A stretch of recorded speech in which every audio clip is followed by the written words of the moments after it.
Chapter 1582. Inshoji opened his mouth, and a large amount of scarlet blood mist was spat out. We haven't even started fighting yet.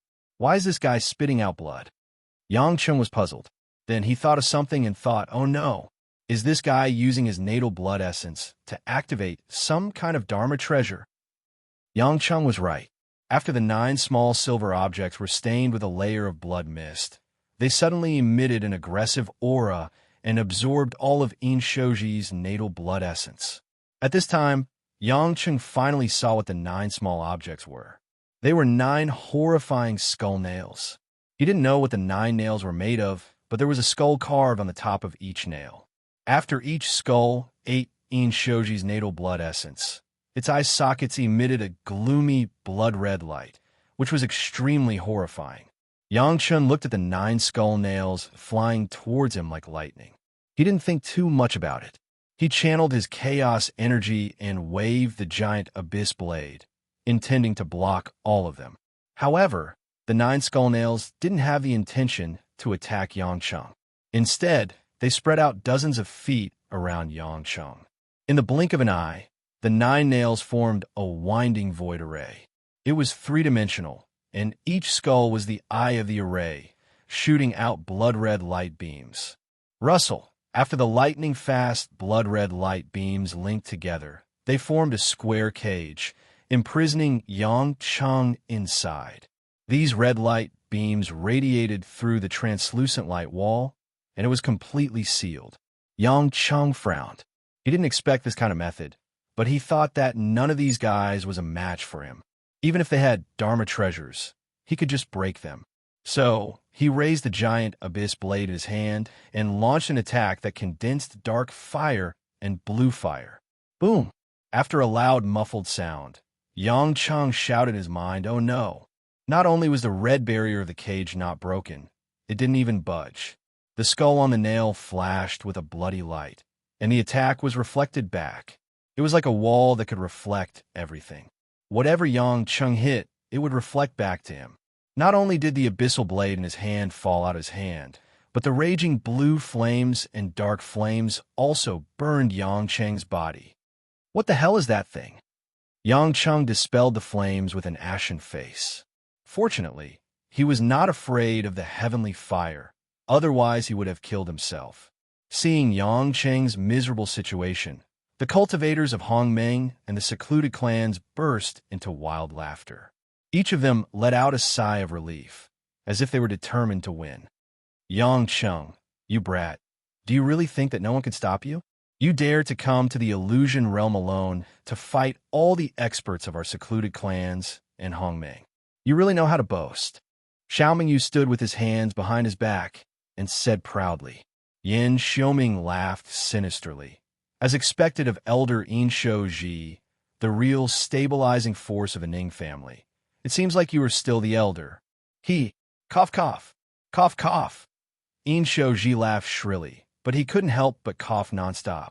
There was still blood flowing from the corner of his mouth, but he didn't know if it was from just now or from coughing again. His face was already very pale, and now was as withered as wood, as if he was not far from death. The pressure of his true essence was also a lot weaker. However, it was obvious that Inshoji was still quite proud of himself. He looked at Ning Zhengfeng and said, Ning Zhengfeng, this time you asked me to come out of the mountain, and I have completed the task you asked me to do. Right now, I am very weak, so you have to take care of me, lest some villains take advantage of me. Ning Zhengfeng said righteously, of course, Elderine, don't worry. Everyone who came today is on the same side. Fellow Taoist who killed Yangcheng. Elder Yin is our benefactor. Inshoji chuckled. Actually, he only said that so that everyone present could hear it. Even if some people wanted to take advantage of the situation, they wouldn't be able to do so. Of course, if anyone wanted to attack him, he would still have the strength to fight back.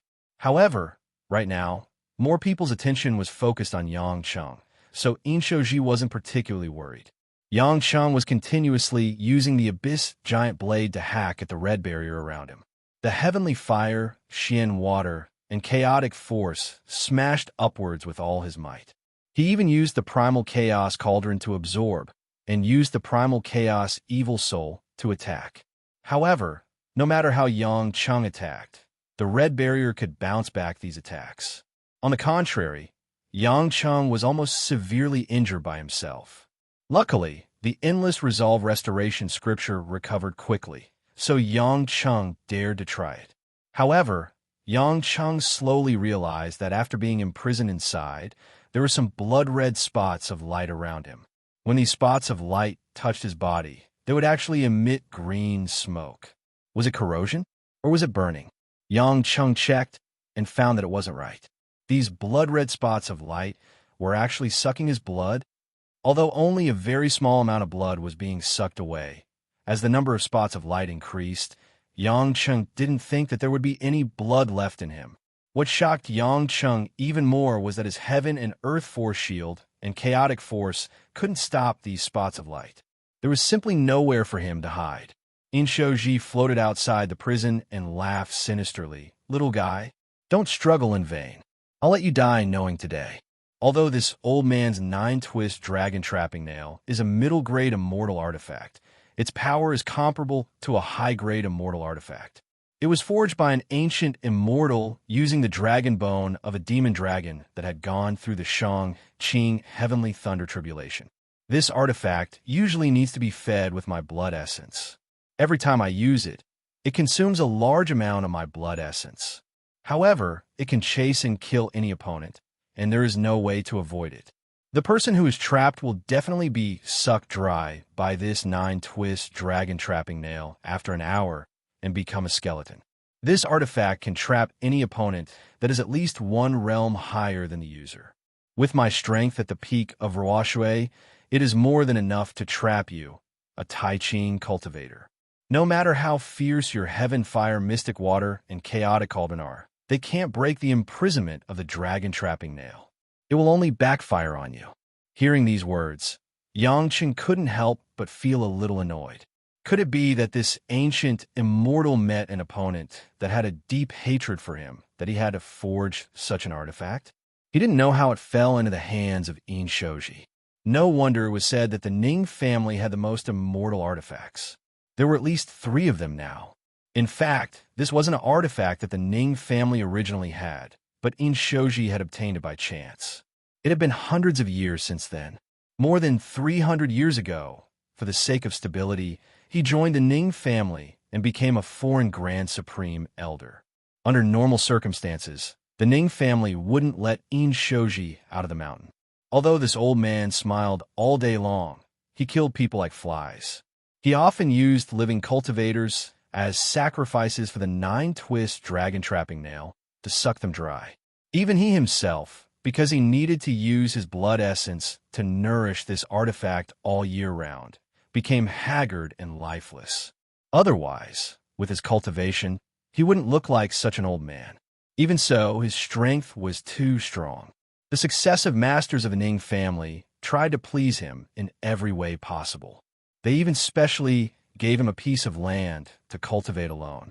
Think about it. If he met cultivators like Luo Qinxiu and Luo Pingqiao, who had passed the Tai Ching Heavenly Thunder Tribulation, if they were to fight with Inshoji around, he could at least kill one of them without getting hurt. What a deterrent. After all, with Inshoji's strength, he had the ability to kill cultivators below the Shang Qing Heavenly Thunder Tribulation. However, after using the dragon trapping nail, his body would become weak. He would need at least 10 years to recuperate. It would be easy for others to take advantage of him. Therefore, unless it was a life and death situation like this, he wouldn't use this artifact. Yang Chung naturally wouldn't believe everything Inshoji said. He tried to summon the heavenly fire and mystic water from outside the prison. However, this red prison could even cut off divine senses. Yang Chung couldn't attack from the outside at all. At this time, Inshoji said to the experts behind him, "What are you waiting for? A long night is fraught with trouble.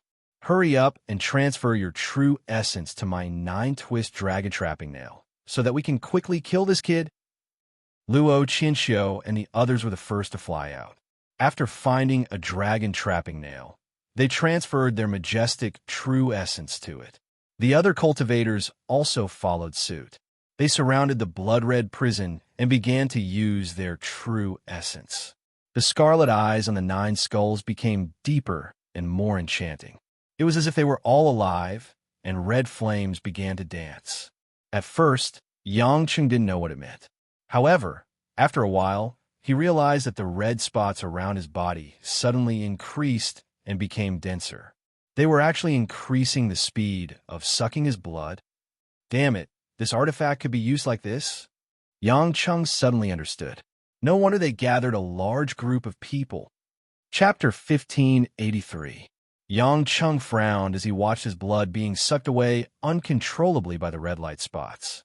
He stood in the cell, clenched his fists, and fell silent. The cultivators became more excited and satisfied when they saw that Yangcheng had given up resisting. Haha, you were so arrogant just now, but now you look like a stray dog. Why don't you kneel down and beg for mercy? Xiaominyu laughed. I think he's so scared that he can't even speak. In another half an hour, this demon will vanish into thin air. Ning Zhengfeng grinned hideously. My Ning family has thousands of lives. Today, I'll make you pay with your blood. Luo Qianxiu shouted, Don't waste your breath. Kill him with all your might to prevent more trouble. The cultivators quietened down, but most of them did not care, as the chances of Yangcheng escaping were too slim. This was the 9-twist dragon trap nail. Ever since the birth of this magical weapon, there had only been cases where the user was killed in the process of casting the spell. There had never been cases where the imprisoned person could escape on his own. Yangcheng stood in the middle of the cell with the chaos cauldron circling above his head. The chaos ferocious soul seemed to have calmed down. The next moment, when Yangcheng raised his head, there wasn't the slightest hint of frustration on his face. Instead, there was an unfathomable sense of helplessness and sorrow. I didn't expect you to do this. The cultivators surrounding the prison were confused, thinking that Yangcheng was in a delirious state and was spouting nonsense. But then, Yangcheng suddenly put the giant abyss blade into his infinite space ring. One of his empty hands was lit up with purple flames, while the other was lit up with blue flames. The flames grew stronger and stronger.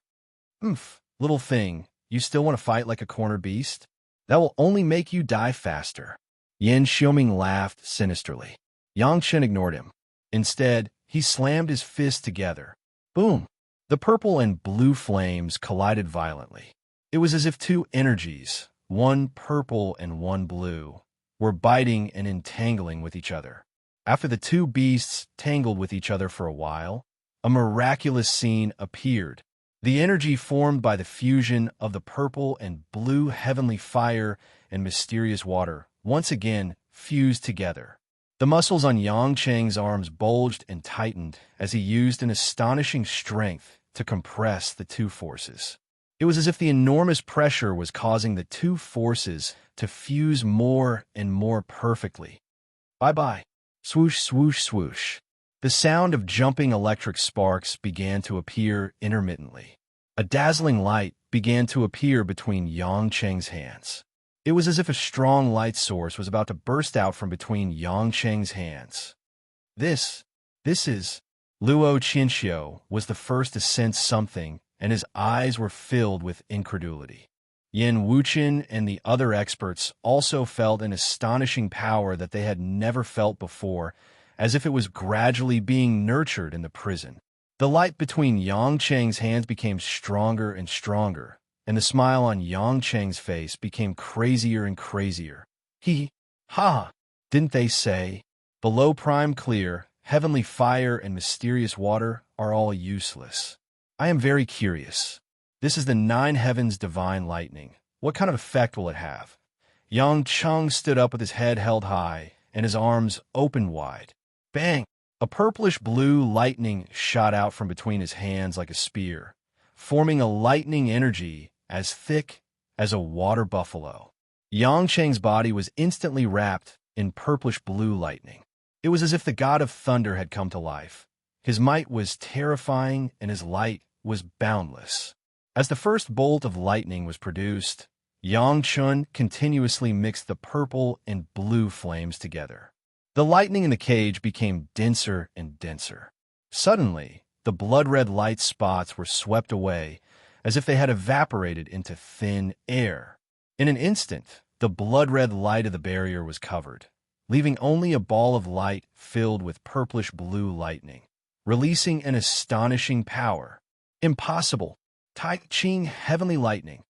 Ning Zhengfeng, who had seen Ning Ruoju's tribulation not long ago, roared hysterically. After many cultivators' thoughts were confirmed, their faces turned pale and their eyes almost popped out. They couldn't believe what they saw. The Tai Ching heavenly lightning of a nine heavens divine lightning was actually created by Yang Cheng with his bare hands. In Shoji felt his soul start to tremble, and the nine-turned dragon trap nail that was connected to him through his essence blood gave him a huge pressure. In Shoji panicked and shouted loudly, "Quickly transfer your true essence. Use your true essence to strengthen your defense. He is going to escape. Quickly, quickly!" But no matter how he shouted, the cultivators' hearts were already in chaos. The power of the Tai Ching heavenly lightning was too overbearing. It was not something that heavenly fire and mysterious water could compare to. Even the blood-sucking red spots on the dragon trap nail were completely evaporated, and the skull on the nail was already showing signs of extinguishing. Luo Qinqiu's eyes were filled with unwillingness and fanaticism.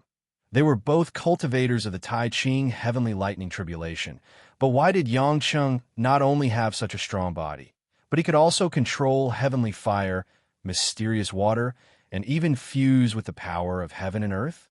Now, he even mastered the Tai Ching heavenly lightning of the nine heavens divine lightning. This was not a legendary ability that a cultivator of the nine heavens divine lightning tribulation could have. It must have something to do with the endless resolve restoration scripture. The more he thought about it, the angrier Luo Qinqiu got. Why didn't he have a chance to get that peerless cultivation method? If Yangqing knew what Luo Qinqiu was thinking, he would probably laugh out loud.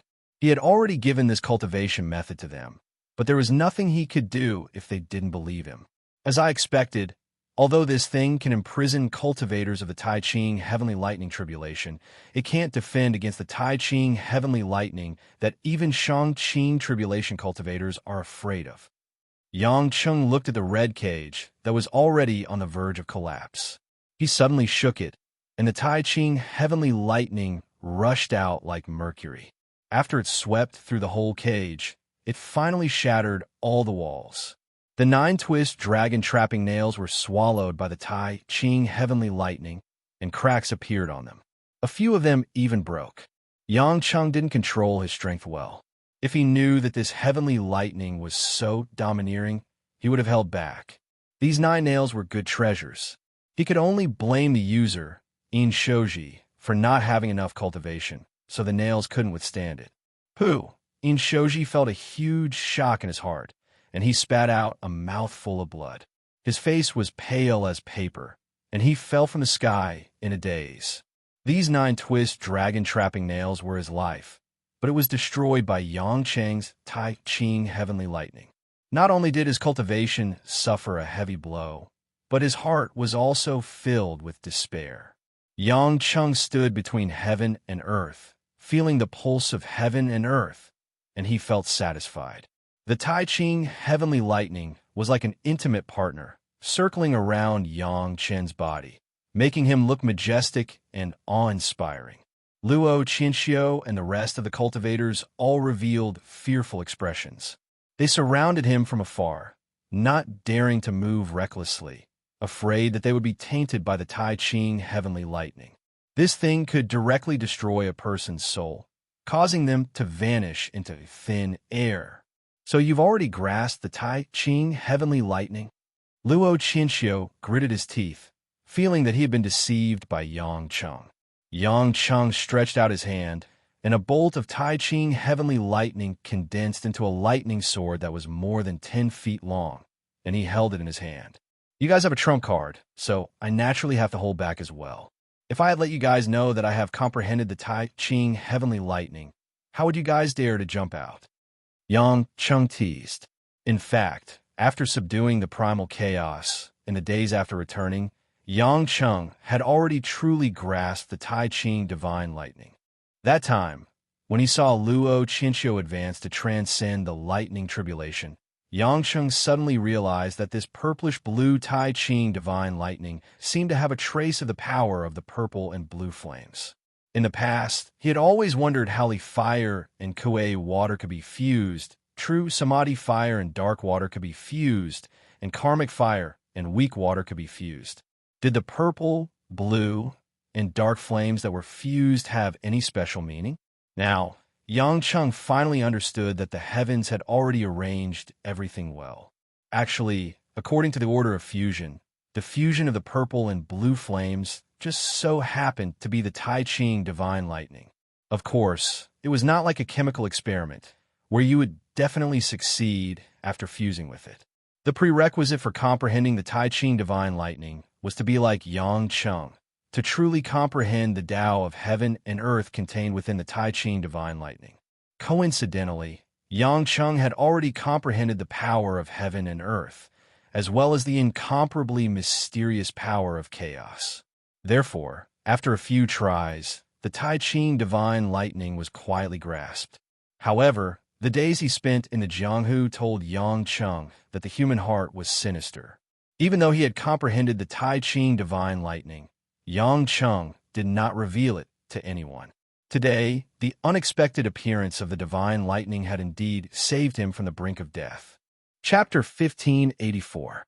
Yang Cheng was now confident that when he entered the Shangqing Heavenly Thunder Realm, he should be able to fuse the blue fire and dark fire into the Shangqing Heavenly Thunder. As for the Jade Heavenly Thunder, it should be far away from him. For the time being, Yang Cheng did not know if there was any other power above the dark fire. Otherwise, it seemed that the Jade Heavenly Thunder could not be produced. However, there must be a way out. When he had the chance to pass the Shangqing Heavenly Thunder or the Jade Heavenly Thunder in the future, he might be enlightened. Thinking of this, Yang Cheng felt that there was no need to be afraid of this group of cultivators who claimed to be the top masters in the realm of illusion. Yang Cheng's eyes flashed, and he smiled. The warm-up is over. It's a pity that your last words are not pleasant to hear. Be obedient and accept your death. After saying that, the Tai Ching Heavenly Thunder Sword in his hand shot out like a thunderous shockwave. The speed of the Tai Ching Heavenly Thunder was far faster than the purple fire and blue fire. Unless it was predicted, it was almost impossible to dodge. Boom! With the sound of wind and thunder, more than a dozen masters from Hongmeng and the hidden families who were hit by the thunderous shockwave were all turned into ashes. They did not have the time to resist at all. Such a casual attack had already shocked the crowd. The group of cultivators from Hongmeng and the hidden families turned pale, and their eyes were full of fear of death. More than a dozen masters who were at the peak of the Dark Water Realm, and there were a few elders who were at the Weak Water Realm, were gone just like that. Those who had seen the Tai Ching Heavenly Thunder tribulation knew that it was difficult to even get close to this heavenly thunder, let alone endure it. They did not have any celestial treasures to protect themselves, and their cultivation was far lower than Yang Cheng's. How could they fight? Wouldn't they all die if they stayed? Run! It was unknown who shouted, but it sounded like an ordinary human without the strength to truss a chicken. There was no longer any demeanor of an expert. The group of people turned around and tried to escape. Luo Qinxiu, Ning Zhengfeng, Yin Wuchen, and some others stayed. Escape? To where? Unless they never showed their faces again, the monk could run, but the temple could not. As long as the three great families, Hongming's Xintian Island and Yang Cheng, came knocking on their doors, they would still die. In the blink of an eye, only a dozen or so cultivators remained to confront Yang Cheng. Aren't you going to run? Well, I haven't made my move yet, Yang Cheng said with a smile. Run? Where can we escape to? You just want us to run back to our respective residences so that you can eliminate us in one fell swoop. Isn't that right? Xiaomin Yu said hatefully. Yang Cheng didn't deny it. He smiled and said, That's right. After all, it's better for me to have someone to act as a guide. Yang Cheng, do you really have to be so ruthless? It wouldn't be an exaggeration to say that your strength is unrivaled in the world. If you let us go today, we won't dare to go against you again. At most, from today onwards, the Ning family will take a detour when we see you. How about that? Whatever you want, as long as it can satisfy you, the Ning family will give it to you. Even if you want an immortal weapon, we can give it to you. Ning Zhengfeng forced a smile. Yan Xiuming waved her fan and smiled. That's right, little brother Yang, we offended you just now. The heavens have mercy on all living things. You've killed too much and gone against the heavens. There's no need to kill anymore. Why do you have to force us? Weren't you the ones who wanted to kill me just now? Now that I'm going to kill you, you're talking to me like this? Yang Cheng sneered. Since you want to stay and die, I won't waste any more time. As he finished, the Tai Ching heavenly lightning around Yang Cheng's body flashed with blinding light again. This time, without the dragon-trapping nail seal, Yang Cheng's divine sense could communicate with heaven and earth. It was even more ferocious than before. In the sky, a large number of dark clouds rolled and piled up. It was as if thousands of horses were galloping. The dark clouds gradually collided with each other. The wind blew and the clouds churned. Streaks of purplish-blue lightning and fire dragons roared as they flew. The world suddenly became dark and gloomy. Only the muffled sound of thunder could be heard in the sky. It was as if the world would be destroyed at any moment. The power was terrifying. At a speed visible to the naked eye, the dark clouds gradually formed a huge whirlpool. Everything within 100 miles was affected. Many places began to experience violent storms and lightning. And in the center of the storm was where Yang Cheng was. Yang Cheng stood in the air. He was clearly such a small dot, but he affected the pulse of heaven and earth. It was as if a god had descended. Is he still human? Some of the cultivators could not believe it. The ancient immortals probably only had this kind of power. Lu Xiuan of the Four Great Elders sighed. His previous disgrace was really laughable. The strong wind and cold rain hit Luo Qianqiu's face. Luo Qianqiu clenched his fists, his eyes burning with jealousy. Endless resolve restoration scripture. What kind of cultivation technique is that Luo Qianqiu, who was obsessed with cultivation, had dreamed of summoning the godly power of heaven and earth? The scene of him commanding the wind and thunder had finally appeared. But it was a young man, not himself. At this moment, Yang Cheng spread his arms. He could feel the power of heaven and earth surging around his body. He could feel the Tai Ching heavenly lightning that he had created in the clouds, listening to his summons. The sea of clouds, the heavenly lightning, the sky, the strong winds, the hills, the earth, everything was as if he could move his fingers. A sense of accomplishment, as if he had become the master of heaven and earth, rose in his heart. What massacre, what revenge, what bullsh** morality, all of that was just a dog in the clouds. Heaven and earth were heartless, treating all living things as dogs. When he stood at such a level, the first thing that Yang Cheng thought of was not anyone else, but the high and mighty woman who had always looked down on him, Athena. Perhaps she had stayed in such a plane for too long. She was not pretending to be arrogant or cold, but in her eyes, many things that were valued by the world were no longer important. Just like how adults would not be interested in children's games, she had no interest in these opponents who could be killed at will. Yang Cheng had experienced this feeling many times before, but now he felt that he really understood Athena's thoughts. The change in mentality was also an increase in confidence. Now, Yang Cheng felt that perhaps he did not have to fear the person behind number one anymore. Yang Cheng muttered in his heart, almost forgetting that there was still a group of people waiting to die in front of him. At this moment, Yang Cheng's expression became calm and peaceful, without the slightest bit of violence from before. Of course, it was not to say that he had become a Buddha and saved all living beings, but rather that Yang Cheng's mentality had become more peaceful. Killing was just that. Who would care if he killed a few ants out of boredom? Yang Cheng's hand pointed far ahead, and the position he was pointing at was where Xiaoming Yu and the others were standing.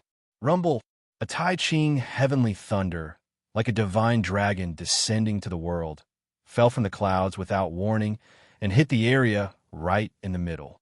Heaven and earth were dyed a bluish purple. The mountains and rivers seemed dim at this moment, and only the splendor of this area covered everything.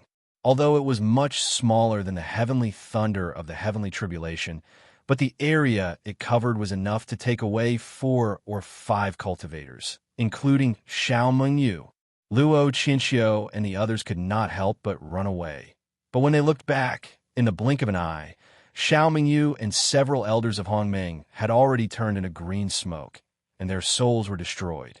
Although they knew that they could no longer be a match for Yang Cheng. But watching Yang Cheng kill the weak water stage like cutting vegetables, they were still shocked and did not want to admit that all this was real. Rumble. Another bolt of heavenly thunder fell without warning, and this time it was a few elders of the Luo family who were directly taken away. Yang Cheng felt that he seemed to be more and more familiar with the use of heavenly thunder, and with a simple summon, there would be heavenly thunder falling, just like the situation when he was possessed by the mysterious person that day. Ning Jingfeng felt that the situation was not good, and planned to leave immediately with his people. Even if it was a gamble, it would be good to live a little longer. Scatter and run. When the elders of the Ning family heard this, they immediately flew in different directions. Yang Cheng did not even look at them, and directly summoned 4 or 5 bolts of heavenly thunder. Rumble, rumble, rumble, and in an instant, several elders, including Ning Jingfeng, were engulfed. The speed of the heavenly thunder was too fast, and it was not something that they could dodge with their speed. The people of the Ning family had all disappeared, and the only thing that remained was the Tai Long tassel in Ning Jingfeng's hand. After all, it was a fairy weapon and was not destroyed in an instant, and fell from the sky. Chapter 1585. But at this moment, no one had the time to pay attention to where the immortal artifact had fallen. What was the use of immortal artifacts when they were about to lose their lives? Luo Qinxiu gritted his teeth and summoned his mental demon weapon, the golden crow primordial fire burning around his body. Everyone, don't run. Rather than being killed by his divine lightning, why not fight him to the death? At most, we'll self-destruct our dantians. I don't believe that he can withstand the power of so many of us self-destructing our dantians. Luo Qinxiu, if you want to die, then die. We were obviously dragged down by you. Yin Xiuming shouted crazily. This eccentric fellow had finally realized that he was very close to death. On the other hand, Yin Wuchen, Lu Xiuan, and the rest had calm expressions on their faces as they silently prepared to die, even if their eyes were filled with unwillingness. A cold smile appeared on Yang Cheng's lips. At this juncture, he could see that among these people, only Luo Qinxiu had the temperament of an ambitious and ruthless person. In the face of death, Luo Qinxiu could still display a fierce fighting spirit. This might also be the reason why Luo Qinxiu could outshine others in the illusory realm. If this old fellow did not insist on going against him, he might have been able to make friends. But at this moment, a few figures suddenly flew over from afar, causing Yang Cheng, who was about to make a move, to be stunned. Child Yang, don't kill my father. Don't. Yang Cheng heard a familiar voice and saw 2 women and a man flying over. He blinked his eyes, and the Tai Ching heavenly lightning around him dissipated. Granny Yin? Yang Cheng's face was filled with joy. It was Yin Sanyang, Yin Feiyun, and Yin Feiyu, whom he had not seen for a long time. Although Yin Sanyang's appearance had returned to that of a young woman, Yang Cheng did not know how to change his way of addressing her due to her age. Thus, he simply continued to call her Granny. Sigh. Yin Sanyang's eyes turned red when she heard Yang Cheng call her that. She choked on her words. Child Yang, I never thought that we would meet again in such a situation. How is everything in Beijing? Is the Lord well? All right. How can it not be good with me around? I gave this old man a lot of good things to eat, so living for 100 years won't be a problem. Yang Cheng said happily. Yin Sanyang smiled knowingly. Yes, I almost forgot that young master can concoct pills. Yin Feiyun and his sister, who were by Yin Wuchen's side, were extremely worried when they saw Yin Sanyang approaching Yang Cheng. Fei Ling, come back. He'll kill you. Yin Feiyu shouted anxiously. Yin Sanyang turned around and shook her head. She turned to Yang Cheng and pleaded, "Child Yang, I know that Hong Meng was in the wrong first, but my father had no choice. He is a man of great responsibility. I know this is very shameless, but young Master Yang, for my sake, please let my father go this one time." On the way here, I heard from the elders that Child Yang has the Tai Ching Heavenly Lightning. From now on, even if Hong Meng has 1,000 guts, my father will not dare to go against you, Child Yang. The people of Hong Meng quietened down. They just remembered that Yin Sanyang had stayed in the Yang family for a few decades. She really did have a good relationship with the Yang family. What they did not know was that Yang Cheng was able to enter the soul formation stage because of Yin Sanyang. At that moment, Lu Xiuan, Yin Xiuming, and the rest were hopeful. Yin Wuchen suddenly snorted with a dark expression. "Fei Ling, shut up. The children of the Yin family will not bow down to you even if we die in battle. I, Yin Wuchen, may not be a hero, but I'm not a wastrel who relies on my children to beg for mercy." As he spoke, he coughed out a few mouthfuls of blood. Yin Feiyun and his sister were so frightened that they quickly took out a healing pill and fed it to him. Yang Cheng was silent for a moment. He looked at Yin Sanyang's pleading eyes and sighed. "Granny Yin, you don't have to beg me.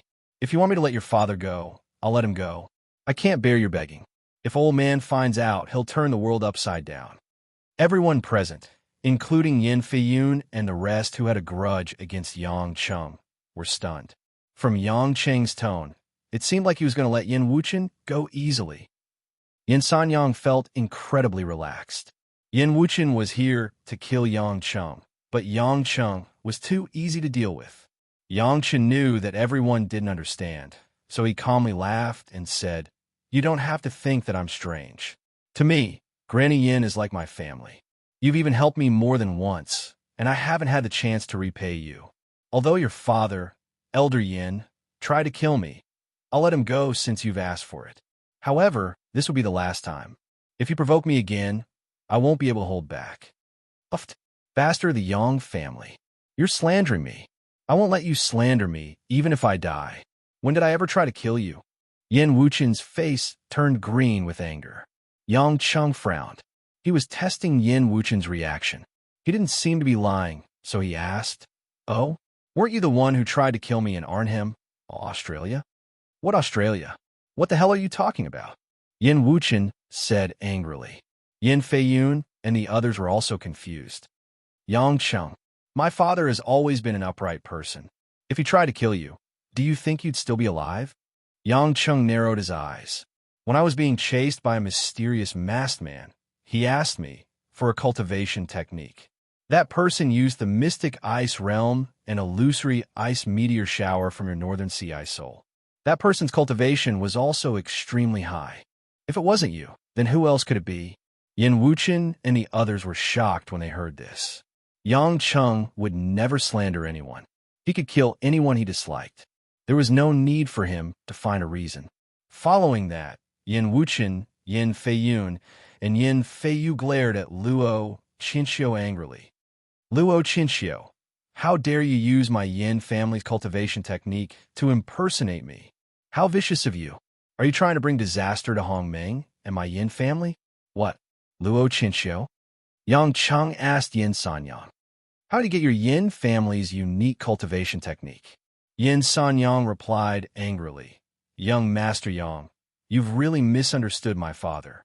Other than the Yin clan, the only person who could possibly know about our Yin clan's cultivation technique is Luo Qinxiu. He had once tricked my second sister into liking him. After stealing our cultivation technique, he abandoned second sister. That's why my second sister hates all men so much and even wants to become a nun." Luo Qinxiu snorted coldly and said, "It's a little too late for you to know. However, you can consider yourselves lucky. This seat only used this scheme to make your Hongmeng fall into the water earlier. It's a pity that this stinky brat didn't look for your Hongmeng and instead came to find trouble with my family. This seed has also miscalculated." Yang Cheng thought about it carefully. So you're saying that you were the one who manipulated the Tang family fortress and used the fake Wang Shu to cheat me of my cultivation technique? Luo Qinqiu knew that there was no point in hiding. Yes, it's me. Don't forget, I could have killed you easily back then. Don't you think it's too much to be so ruthless today? Yang Cheng did not answer. If that's the case, then you must know where Tang Lui's real daughter, Wang Shu, is. Tell me. Luo Qinqiu's expression changed. Why? Fine. It doesn't matter if you don't answer. Then let me ask you again. How did you know that I have the endless resolve restoration scripture? Are you related to the people who hunted down my master, Song Tianxing? Yang Cheng had always been puzzled by this question, but he never had the chance to ask. Logically speaking, it was not a big secret that he had the endless resolve restoration scripture with Song Tianxing. At least, Yin Miao and some of the other ancient martial arts sects knew about it. It had been passed down from generation to generation in Shu Mountain. However, he had never seen any illusionary masters snatch it before. Why did someone like Luo Qinqiu come to snatch it when it was their master's disciples' turn? It was understandable that the Ning family would come to snatch it because they had the information channels of the secular world. But the Luo family should not know about it. Luo Qinqiu hesitated for a moment before asking, "If I tell you, will you let me leave?" You don't have a choice. Tell me, or die immediately. Don't think that your heart demon divine weapon is of any use against me. Even if you self-destruct your Dantian, I can still blast you to smithereens first. Yang Cheng said domineeringly. Luo Qinqiu's face twitched. He gritted his teeth and said, "Fine, then I'll tell you. I don't know." Chapter 1586. Seeing that Yang Cheng was about to fly into a rage, Luo Qinqiu continued. The reason why I'm saying this is because the person who told me about you and the cultivation technique is extremely mysterious. One night, he placed a letter on my desk. I didn't notice anyone entering at all. From this, I can tell that this person isn't ordinary and isn't someone we can afford to provoke, so I won't make any more guesses. As for what you said about hunting down your master, I don't even know who your master is. I don't even know about this, so I have no comment. Whether you believe me or not, you could decide for yourself. No matter how Yang Cheng heard it, it sounded ridiculous. But looking at Luo Qinqiu's expression, it didn't seem to be fake. This wasn't the first time Luo Qinqiu had done something to confuse the public, so Yang Cheng couldn't tell if he was up to something. Seeing that Yang Cheng was deep in thought and didn't seem to have any intention of continuing to kill, everyone found a chance to catch their breath. Lu Xiuan and Yin Xiaoming exchanged a glance and understood each other's intentions. They led the group of Hongming cultivators and quickly retreated. Yang Cheng didn't chase after them. At this point, he could kill them at any time. But these people's lives didn't affect him much. Killing more or less didn't make a difference. The Yin siblings heaved a sigh of relief. It seemed like this homicidal maniac was really going to let them go. Yin Feiyun hurriedly pulled Yin Wuchen away. But Yin Wuchen pushed his children away and took a deep breath. He said to Yang Cheng, "Today's humiliation is the greatest I've ever suffered. You injured me and stole my magic treasure. Originally, I would rather die in battle than a compromise in compromise. However, as a descendant of the Yin clan, I, Yin Wuchen, cannot die yet. From now on, I, Yin Wuchen, owe you my life. At the very least, the Yin clan of Primordial Mist will not make an enemy of you while I'm still alive." Yang Cheng looked up at him and sneered. "All right, old man. Just leave. I don't need you to treat this as a favor. I've already said that I'm doing this for Granny Yan's sake. To me, whether I want to kill you or not is just a matter of whether I want to kill you or not. So, don't act like you're of any use to me. Become my enemy? Oof. Ha, you think you're worthy?" Yin Wuchen's expression changed. He was about to fly into a rage again, but Yin Feiyun and his sister stopped him.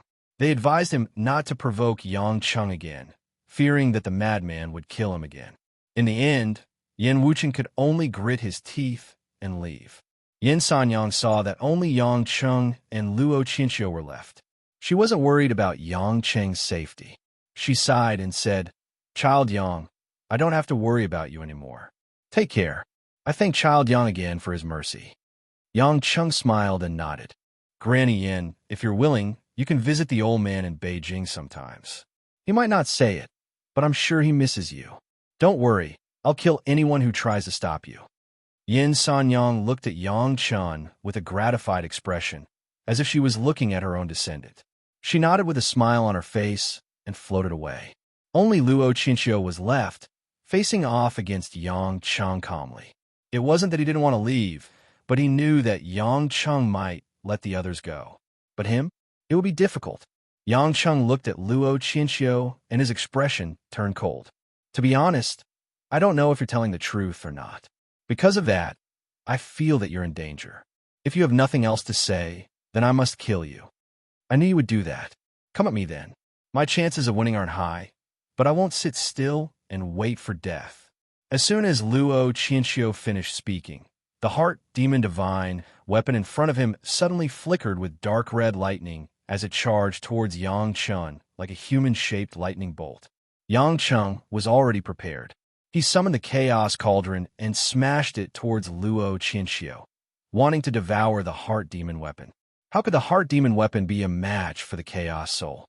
It was swallowed by the Chaos Cauldron. Explode! Luo Qinxiu roared.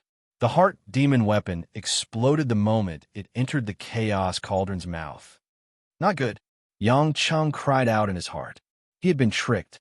This fellow didn't use the weapon to attack, but instead threw the Heart Demon weapon at him like a bomb. As long as he had enough time, he could reform the Heart Demon weapon.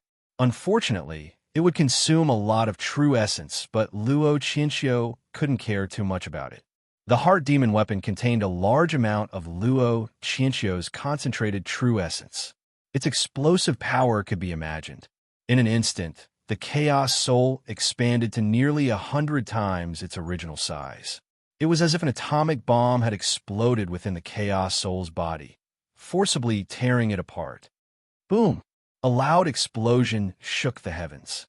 Although the chaotic Vile Soul was indestructible, it was still badly damaged by the explosion.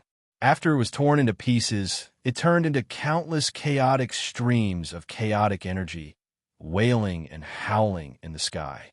For a moment, the sky turned gray and murderous. Fortunately, Yang Cheng could even withstand the divine lightning, so the explosive true essence was nothing to be afraid of. It only slowed him down slightly. In this short period of time, Luo Qinxiu turned into a beam of light and rushed out. But how could Yang Cheng let Luo Qinxiu escape so easily? With a sweep of his divine sense, he had already locked onto Luo Qinxiu's escape route. After putting away the Chaos Cauldron, he sped towards the northeast. Luo Qinxiu's escape route was naturally towards the Luo family.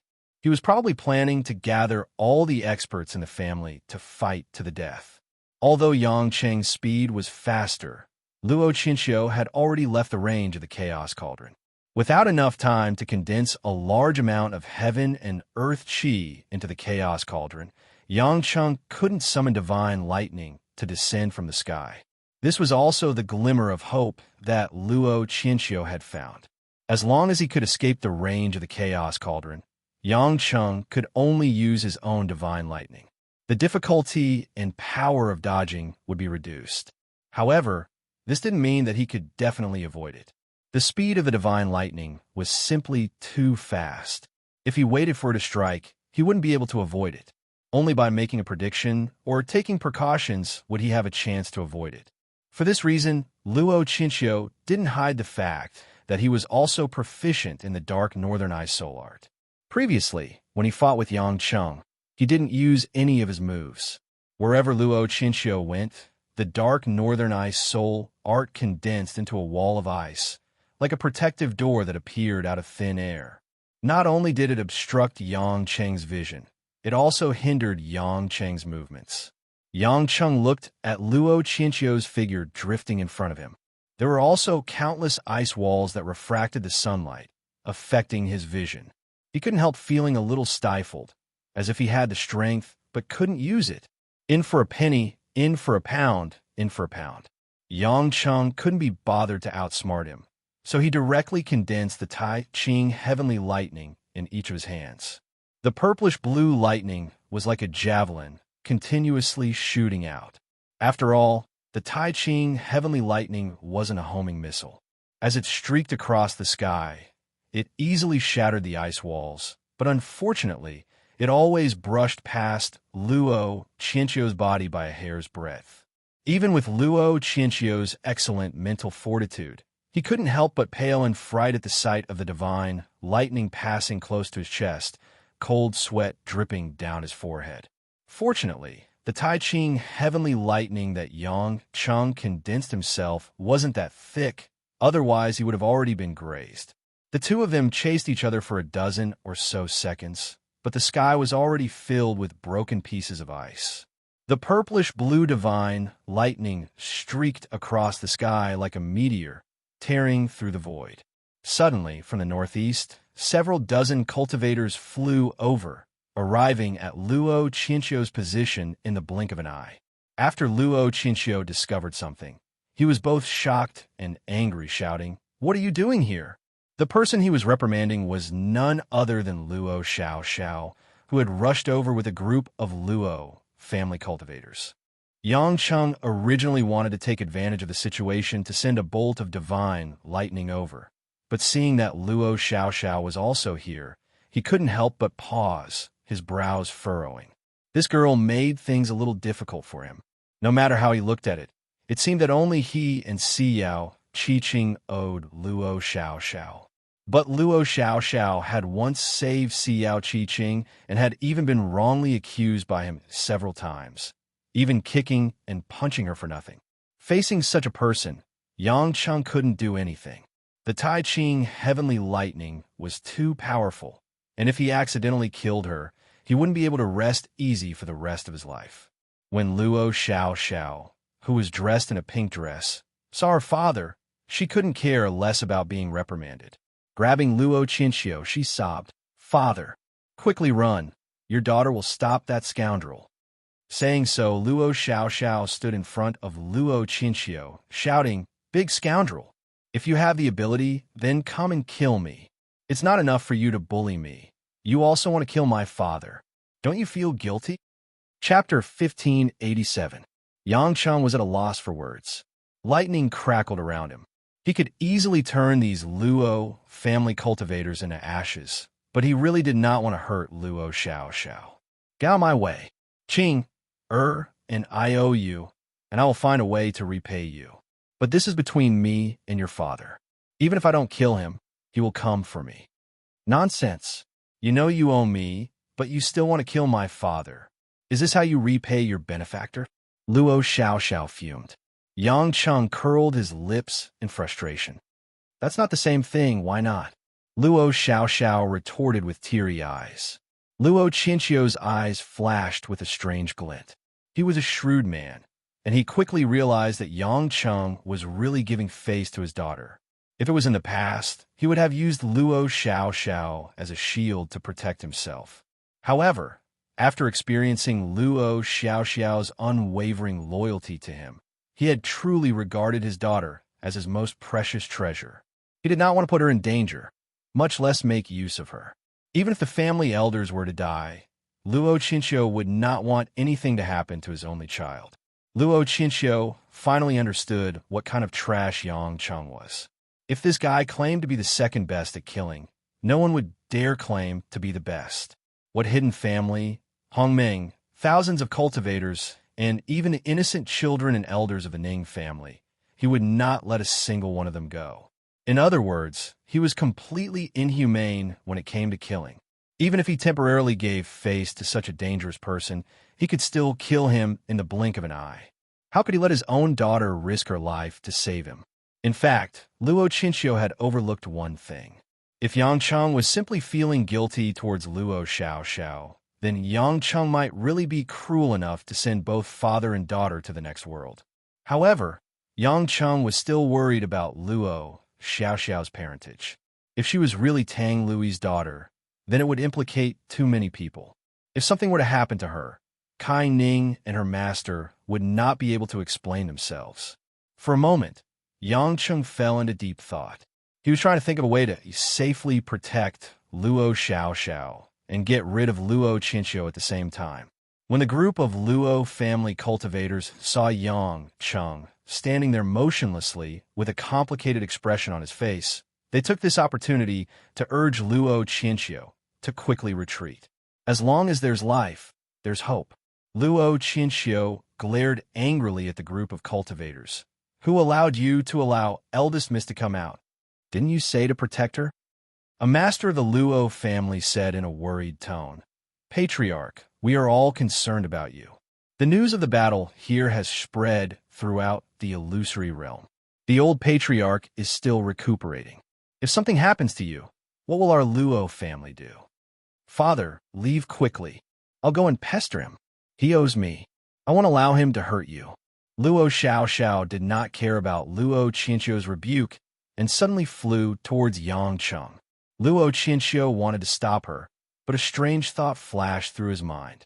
If he tried to pull his daughter away, would he fall into Yang Cheng's trap? Would he pull him closer and use his divine lightning to strike him to death? Just this stray thought caused Luo Chinchio's hand to freeze in midair and his body to freeze in place. In all honesty, Yang Cheng had no intention of plotting against Luo Chinchio at all. He was being overly paranoid. Yang Cheng saw Luo Xiao flying towards him. Under normal circumstances, he could have easily dodged or blocked her attack. Luo Xiao was only a soul formation cultivator, so how could she possibly catch him? But because this girl's actions were too abrupt, and Yang Cheng was distracted by the fact that he couldn't let Luo Chinchio escape, he was unable to dodge and was caught by Luo Xiao. When Luo Xiao's plump and fragrant body pressed against him, her arms wrapped around his waist and her legs wrapped around his knees, Yang Cheng was stunned for a moment before he didn't know whether to laugh or cry. Even if her cultivation had improved, Luo Xiao's actions were still like those of a little girl who hadn't grown up. This was not a fight between mortals. Did she think that he wouldn't be able to do anything just because she was clinging to him like an octopus? Luo Chinchio felt a burst of anxiety in his heart. He was afraid that Yang Cheng would kill Luo Xiao with a casual strike. Fortunately, Yang Cheng didn't seem to have any intention of killing her. Father, quickly run. Luo Xiao grabbed onto Yang Cheng tightly as she turned her head and shouted at Luo Chinchio. Even though Luo Chinchio's heart was as steady as a boulder, he was still moved by his daughter's childish attempt to save her father. This silly girl, did she really think that by doing this, Yang Cheng wouldn't be able to chase after her? Sure enough, Yang Cheng revealed a devilish grin. Since she had delivered herself to his door, it would be easy to deal with her. The true yuan in his body surged slightly. After knocking Luo Xiao away unscathed, Yang Cheng reached out and hugged Luo Xiao's waist. He sandwiched Luo Xiao to his side and struck her acupuncture point. Before Luo Xiao could resist, she had already fainted. Yang Cheng's idea was very simple. If he brought this little girl back, he might be able to unravel the mystery of her life. At least she wouldn't interfere with his plans to kill the Luo family. Seeing his daughter grabbed by Yang Cheng, Luo Chinchio couldn't be bothered to rescue her. He thought that Yang Cheng wouldn't kill her, so he turned and ran. Now that Yang Cheng had solved this small problem, how could he let Luo Chinchio go? He condensed several bolts of divine lightning in one hand and shot them towards Luo Chinchio.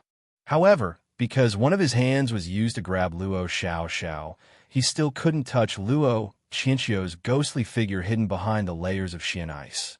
Yang Cheng couldn't help but marvel at the Northern Sea Ice Spirit's ability to escape and intercept. However, although these divine lightning bolts didn't hit Luo Chinchio, they still killed all the Luo family cultivators that had rushed over. After killing their way northeast for several minutes, Yang Cheng wasn't in a hurry. If worst came to worst, he would chase the Luo family to the ground and see if Luo Chinchio dared to face him head-on. But at this moment, Yang Cheng felt that something was wrong. An ominous premonition crept into his heart, as if something was stirring all around him. After Yang Cheng carefully examined his surroundings, he suddenly looked down at the spatial ring on his finger. It's inside. Not waiting for Yang Cheng to think about it, a black shadow suddenly rushed out from the spatial ring and quickly circled around his body.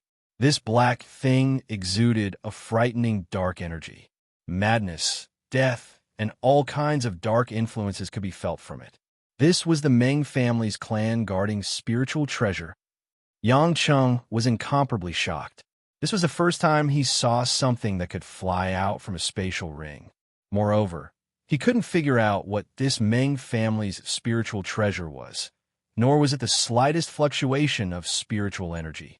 How could it inexplicably emit such a powerful dark energy? Not waiting for him to figure out what was going on, this black energy had already formed a vortex around him. It was like countless sharp blades were rotating, gradually becoming thicker and more compact. The surrounding space produced a strange fluctuation, and a force began to drag Yang Cheng. Like falling into the quicksand of death in a desert. No matter how hard Yang Cheng struggled, using the power of primal chaos, or even using the Tai Ching heavenly lightning to strike the surrounding black energy, it was of no use. This black vortex could actually absorb his true essence. It could even absorb the Tai Ching heavenly lightning. With Yang Cheng's sensitivity towards space, Yang Cheng believed that this should be some kind of spatial transmission. However, he didn't know where this Meng family's spiritual treasure was taking him to. Perhaps this spiritual treasure itself didn't have any energy, but it was a trigger for this spatial transmission. Only by triggering this secret door could the true effect of this spiritual treasure be brought out. As his vision fell into complete darkness, Yang Cheng suddenly remembered that he was still holding Luo Xiao in his arms. He was completely speechless. What was going on? His luck was too bad.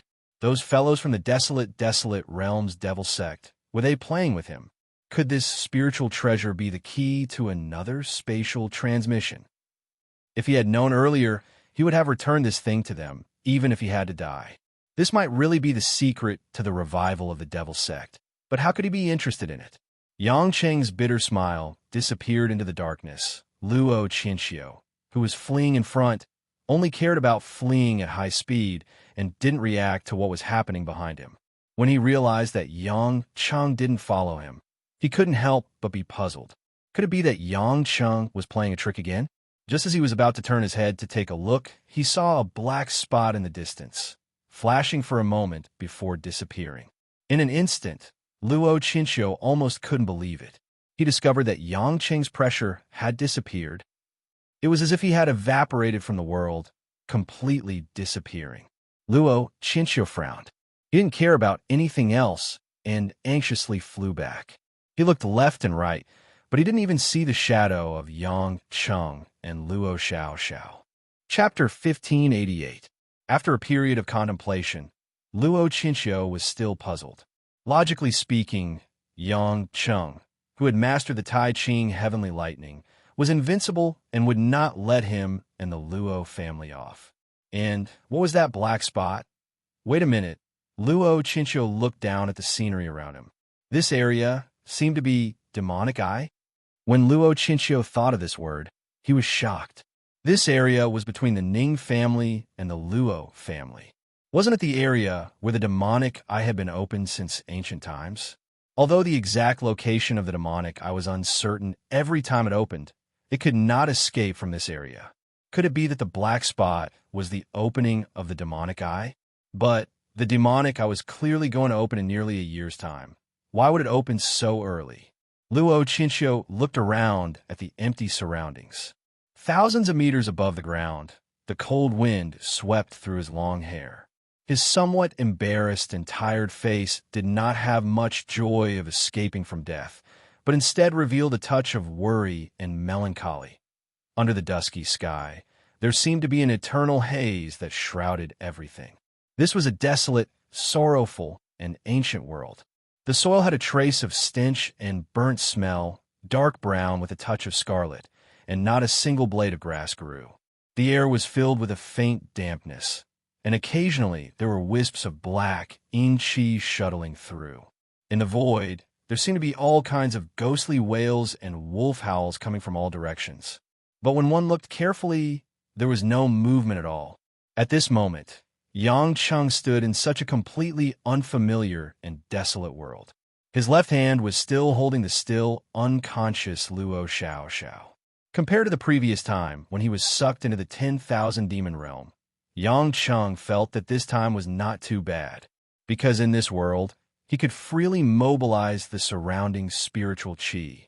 Although the yin qi was much higher than the outside world, at least it did not suppress his cultivation. But as a precaution, Yang Cheng took out the chaos cauldron and let it hover over his head, so that he could guard against all directions at any time. Yang Cheng spread out his divine sense, but he quickly discovered that this world was extremely vast.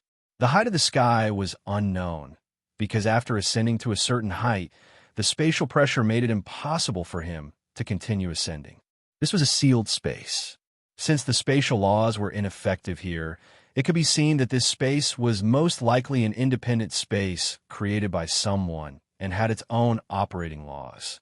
However, this space was still within the boundaries of Earth.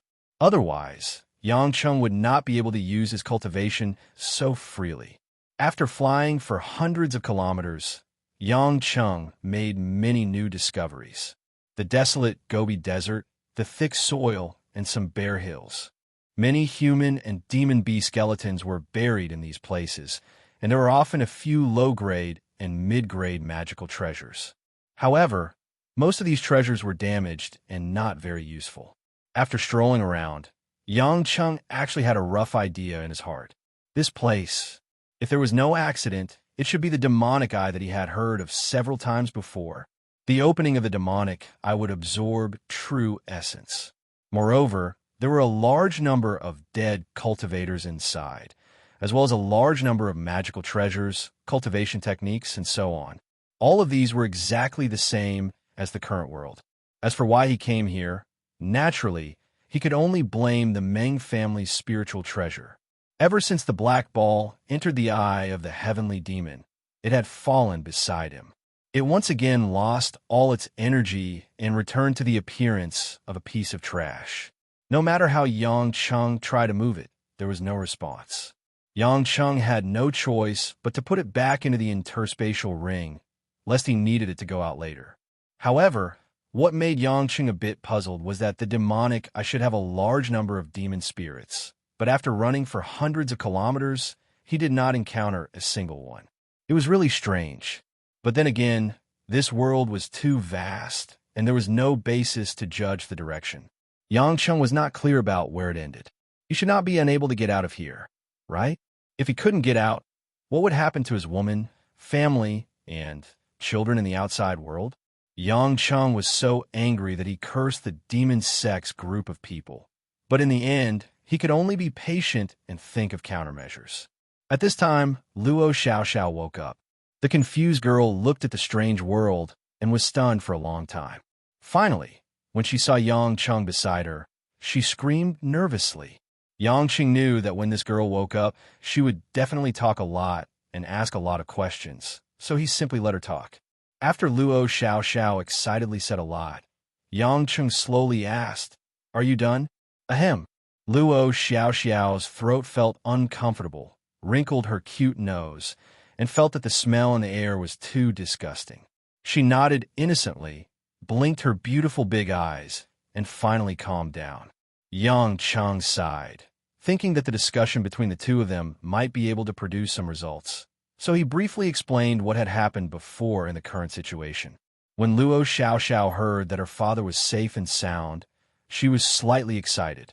However, when she heard that the two of them might have already entered the demonic eye, she jumped up and down again. She pulled Yang Cheng and kept asking what to do. Yang Cheng was annoyed. He grabbed her white arm and pulled it. He glared at her and scolded. "What are you shouting for? How old are you? Don't you find it annoying to be like a child? If you shout again, I won't care about you anymore." Luo Xiao was startled for a moment before her small mouth flattened. She looked at Yang Cheng with tears in her eyes and said pitifully, "I know. Got it. You. Don't leave me behind, you. What are you crying for? Sigh. I didn't say I was going to leave you behind. If I wanted to, I would have already left. But don't cry and make a ruckus. Talk properly." Yang Cheng was also a little helpless towards a woman's tears. When Luo Xiao heard this, she immediately beamed with joy. She wiped her tears and said with a sweet smile, bad. Yang Cheng, I know you actually care about me. He. Yang Cheng watched as the girl's mournful appearance suddenly turned into a bright spring. She smiled sweetly and was speechless for a moment. It seemed that from the first time they met until now, this girl hadn't grown much. She was still as simple as before. She needed to be coaxed like a little girl and would cry easily if she was fierce. With a long sigh, Yang Cheng said, "Right now, I don't have any clues, so I can only search this world bit by bit. Just follow me obediently, and if I can get out, I will naturally bring you out. I don't have too many requests. Just don't give me any trouble, okay?" HM. Xiao is very obedient. Luo Xiao nodded vigorously. Although Luo Xiao had a delicate side, most of the time, she was obviously careless. Thinking about how Yang Cheng was by her side, and how he had such a high cultivation, and how he didn't want to abandon her, she simply didn't think too much about how to get out of the eye of the heavenly demon, nor did she worry about these things. She was also very open-minded. In any case, she wasn't alone inside, so it wasn't too bad. Thus, she foolishly smiled and followed beside Yang Cheng, not giving Yang Cheng any trouble. In fact, she really couldn't help Yang Cheng. She wasn't very interested in cultivation, let alone a mysterious world like the eye of the heavenly demon. She knew too little about it. After a few hours, Yang Cheng had a new understanding of Luo Xiao.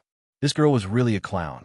It was as if she didn't know how tragic the situation was, and she happily asked him some boring questions. It was nothing more than how old she was, what she liked to eat, her favorite color, when did she first fall in love, how many women she had, whether she had children, and so on. As for the matter of Yang Cheng wanting to kill her father, Luo Xiao seemed to have forgotten about it. She didn't mention a single word about it. Yang Cheng didn't answer her question at all.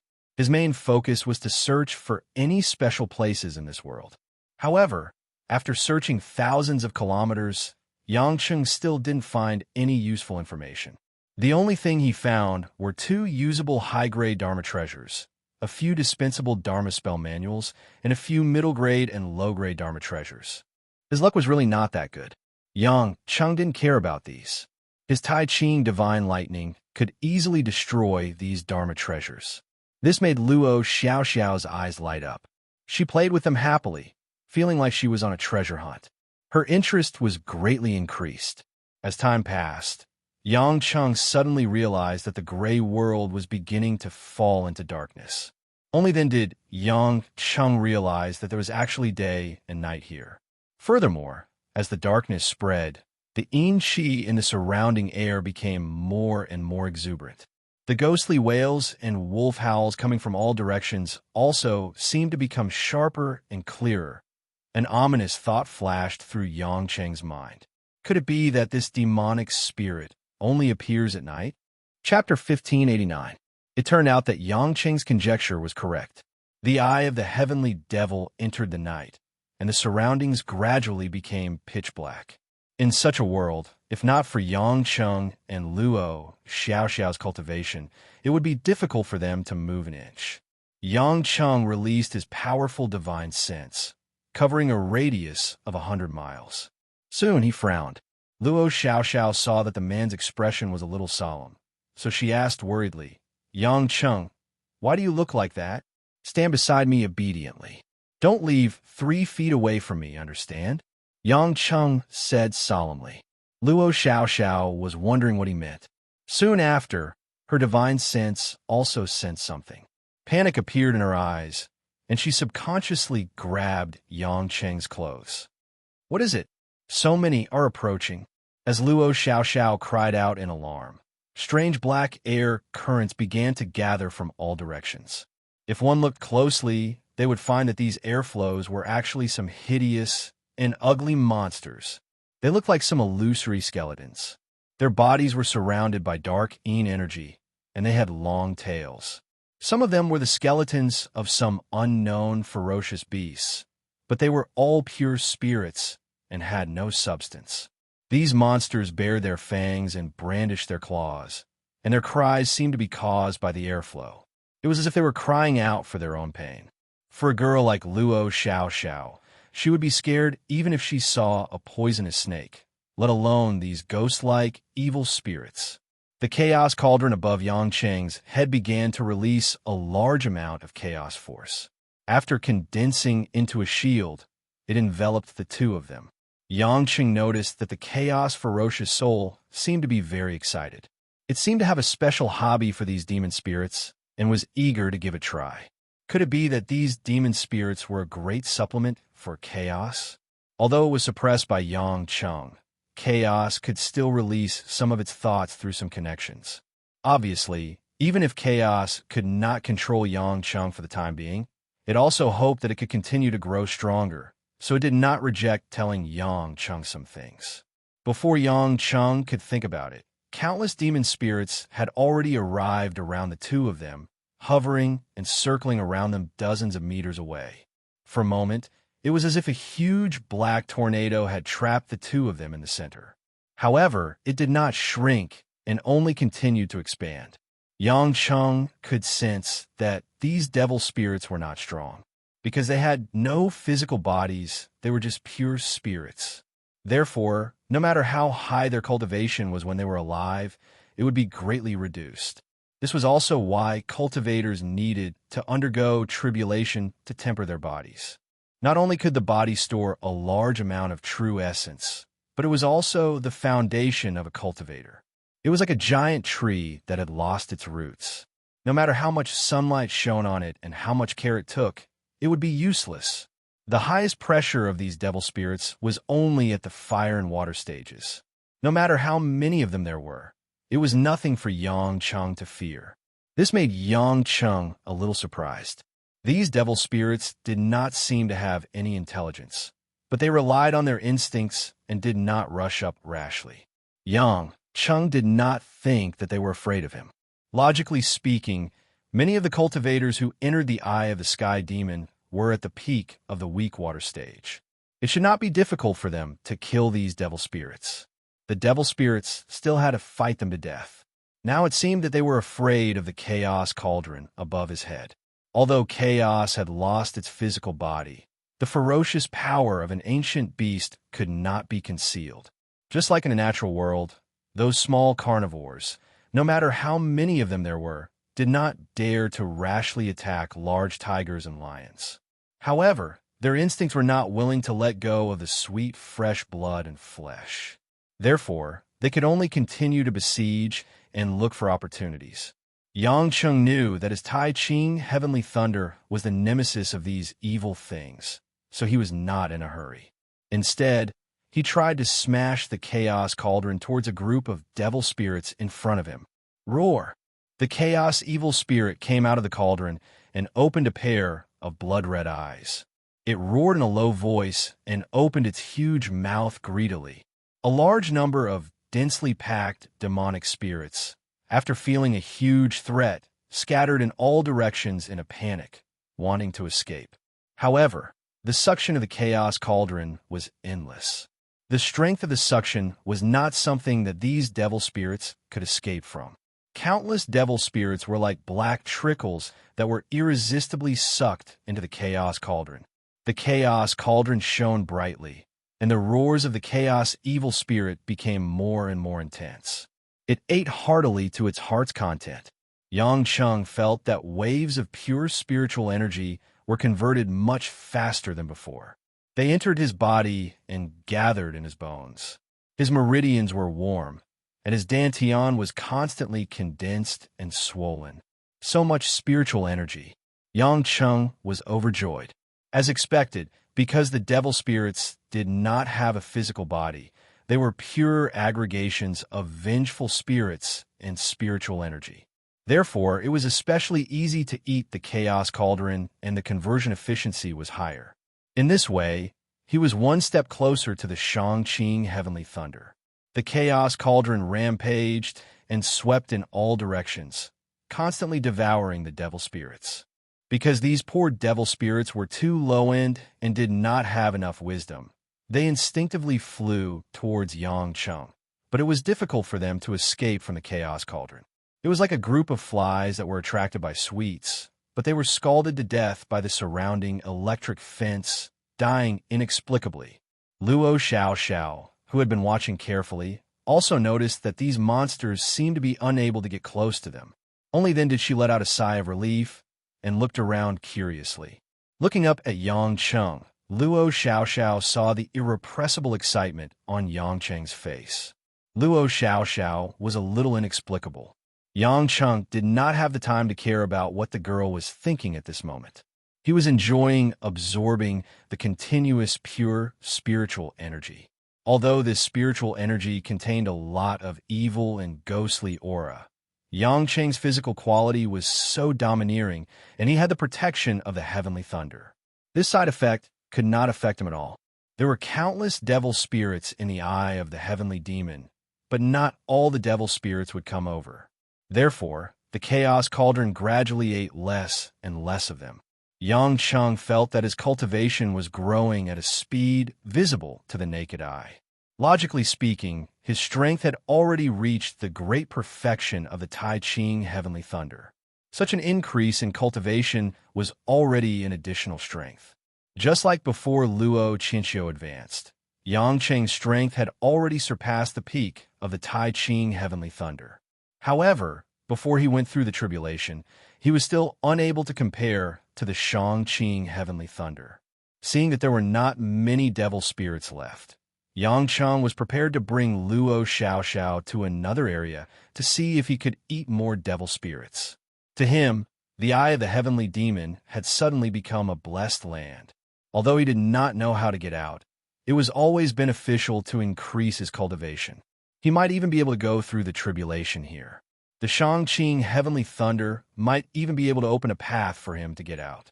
However, just as Yang Cheng was about to leave with Luo Xiao Xiao in his arms, a dozen more powerful auras suddenly emerged from afar. "Who dares to hurt my people?" A vigorous, thick, and hoarse voice came from afar. Following that, several devil spirits that were much larger than before appeared in the sky. Yang Cheng was slightly surprised. The devil spirits that appeared this time were actually a group of black shadows in human form. The devil spirit in the lead should be the one who spoke. He was exceptionally large, as tall as two people. He wore a black gold crown on his head and a fur robe. However, they were all shadows. His face was solemn and dignified. A pair of eyes that were burning with a ghostly fire was coldly looking down at Yang Cheng and Luo Xiao Xiao. Beside him, there were more than 10 devil spirit men dressed in guard attire. They were obviously intelligent and looked at Yang Cheng fiercely. Yang Cheng narrowed his eyes. He couldn't help but be shocked. This tall and sturdy devil spirit actually had the strength of the peak of the Tai Ching realm. Among his guards, 2 of them were at the early stage of the Tai Ching realm, while the others were at the middle and late stage of the weak water realm. No wonder these fellows had intelligence. Even though their souls had turned into devil spirits, they still had such cultivation. Perhaps when they were alive, they already had the strength of the Shangqing realm and the Tai Ching realm. When he thought about the era when the demonic eye appeared, it was probably before the birth of the prehistoric sect, which was around 50,000 years ago. Yang Cheng was relieved. At that time, there must have been experts in the Shangqing realm. Seeing that Yang Cheng did not make a sound, the gigantic devil spirit shifted its gaze towards the spiraling chaos cauldron. The ghost fire in its eyes suddenly blazed. This is Chaos Cauldron. Who are you, sir? How could there be such an ancient divine object? The gigantic devil spirit suddenly changed the topic. The fiendish expression from before suddenly decreased. At the very least, his tone revealed a hint of reverence. Chapter 1590. Yang Cheng was stunned. He was still thinking about whether he could defeat this group of demon spirits. Why did it seem that he didn't plan to fight? Who are you? I have the Chaos Cauldron. Why do you care? Yang Cheng asked calmly. The huge demon spirit didn't talk nonsense and introduced himself. I am the lord of this territory, Netherworld Emperor. I just noticed that a large number of demon spirits in my territory disappeared, so I came here to search for them. It seems that you have swallowed all my people with the Chaos Cauldron. Netherworld Emperor? Yang Chung thought that there was actually someone with this kind of name. He didn't know that Netherworld Emperor was certainly not this guy's real name. But for the practitioners of tens of thousands of years ago, names were just code names. Many of them were randomly named by themselves. Who cared what you were called? Cultivation was the ID. After so many years, the highly intelligent demon spirits in the eye of the heavenly demon had changed beyond recognition. Naturally, their names were not the original ones. What? Do you want to avenge your minions? Yang Chung was not afraid at all. The Netherworld Emperor suddenly let out a few deep laughs and shook his head. He seemed to be trying his best to put on an amiable appearance.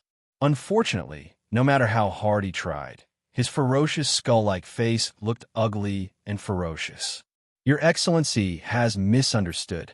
They're just a group of insignificant little things.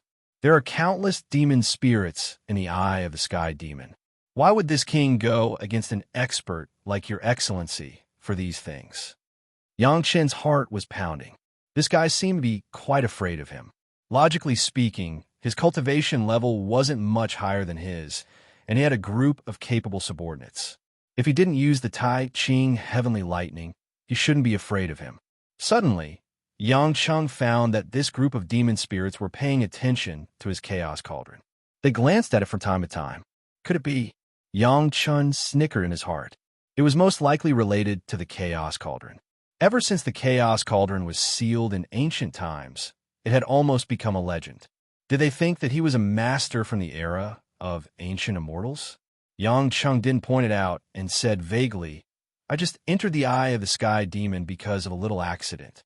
I don't intend to make things difficult for anyone, so you don't have to be nervous. The Netherworld Emperor said hesitantly, May I know what happened to you? According to what this king knows, the demonic eye opens to the outside world once every 100 years. It shouldn't be the time for it to open now, so why did Your Excellency come here? Yang Chung was worried about the lack of someone who understood the situation to tell him about the demonic eye. So he said, I can tell you the reason, but you have to tell me something I want to know first. The Netherworld Great Emperor stared blankly for a moment before bursting into laughter. If Your Excellency has something to say, then just say it. In the eyes of the heavenly demon, these demon spirits were already living a boring life. If not for their unwillingness to give up these tens of thousands of years of cultivation, they would have already freed themselves. Therefore, when he encountered such a mysterious expert, the Netherworld Great Emperor was in the mood to chat with him. Yang Chung immediately asked about the origin of the demonic eye, the current situation, and whether there was a way to get out. The Netherworld Emperor answered them one by one. In fact, there was nothing to hide. It turned out that the demonic eye was indeed an independent space created by an ancient heavenly demon. But to be exact, it was a space created by that genius demon cultivator. More than 50,000 years ago, the demon race and demon cultivators fought against the righteous path. It could be said that the entire illusion realm was filled with blood. That heavenly demon was outnumbered. He found that if he continued to fight like this, it would be difficult to protect the demon cultivators. Therefore, he confronted the experts of the righteous path and led them to this area. He made a surprising decision, self-explosion. Originally, this self-detonation would only be able to kill the group of righteous Tao cultivators who were close to the battlefield. However, the area where the battlefield was located, which was also the location of the demonic eye, was a special space that had been sealed for a long time. No one knew how this space came to be. Perhaps it had already appeared in a parallel space, or it could be a relic left by an ancient immortal. But there was no doubt that the genius demon cultivator had already discovered the special nature of this area.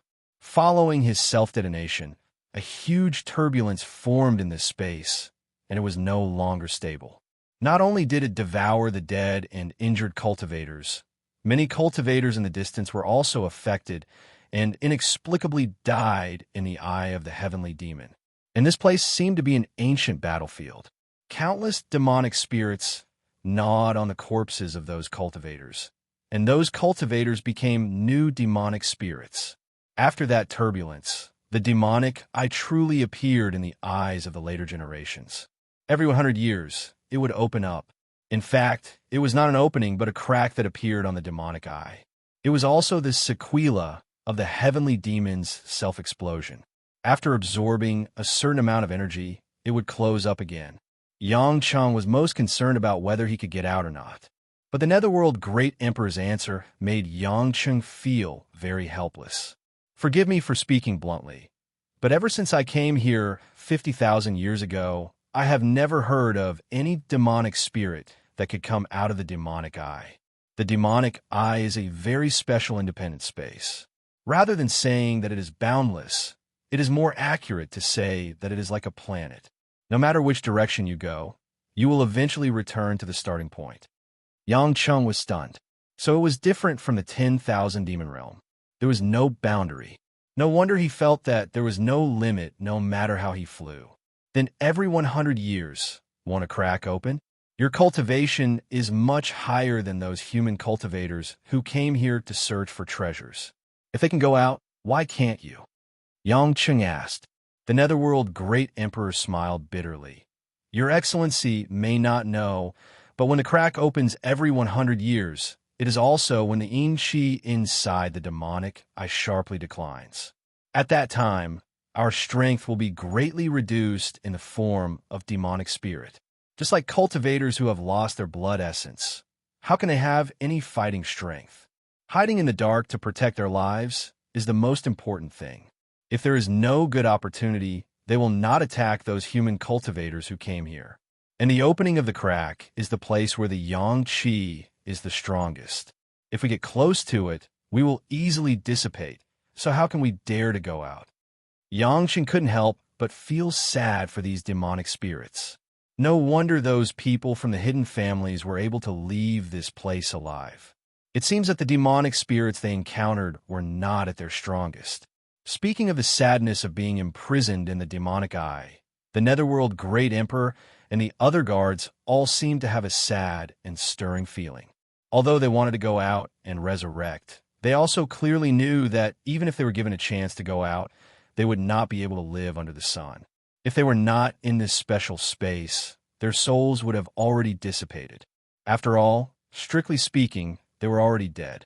Yang Cheng also didn't think that the Netherworld Great Emperor would lie to him, so he told him how he came here. He also took out the deadly Ming family's spiritual treasure and showed it to the Netherworld Great Emperor. However, the Netherworld Great Emperor and the others couldn't see what it was. They heard that it was very likely that it was a treasure left behind by a genius devil cultivator. The Netherworld Great Emperor and the others were very excited, but they couldn't find any use for it. This thing is very mysterious. It doesn't have the slightest spiritual qi or any runes. More than 50,000 years ago, this king has never seen an object made of this material. The Netherworld Great Emperor helplessly shook his head and returned the black ball to Yang Cheng. Yang Cheng knew that it was useless to be anxious, so he asked, "Since you have lived for more than 50,000 years, you should have some connection with that heavenly demon. Can you find some clues from him?" The Netherworld Great Emperor said with hatred. Although this king had the cultivation of the prime, clear realm, as the leader of a tribe, I didn't have too many conflicts with devil cultivators and demon cultivators. That day, I went with my disciples to mediate the fight.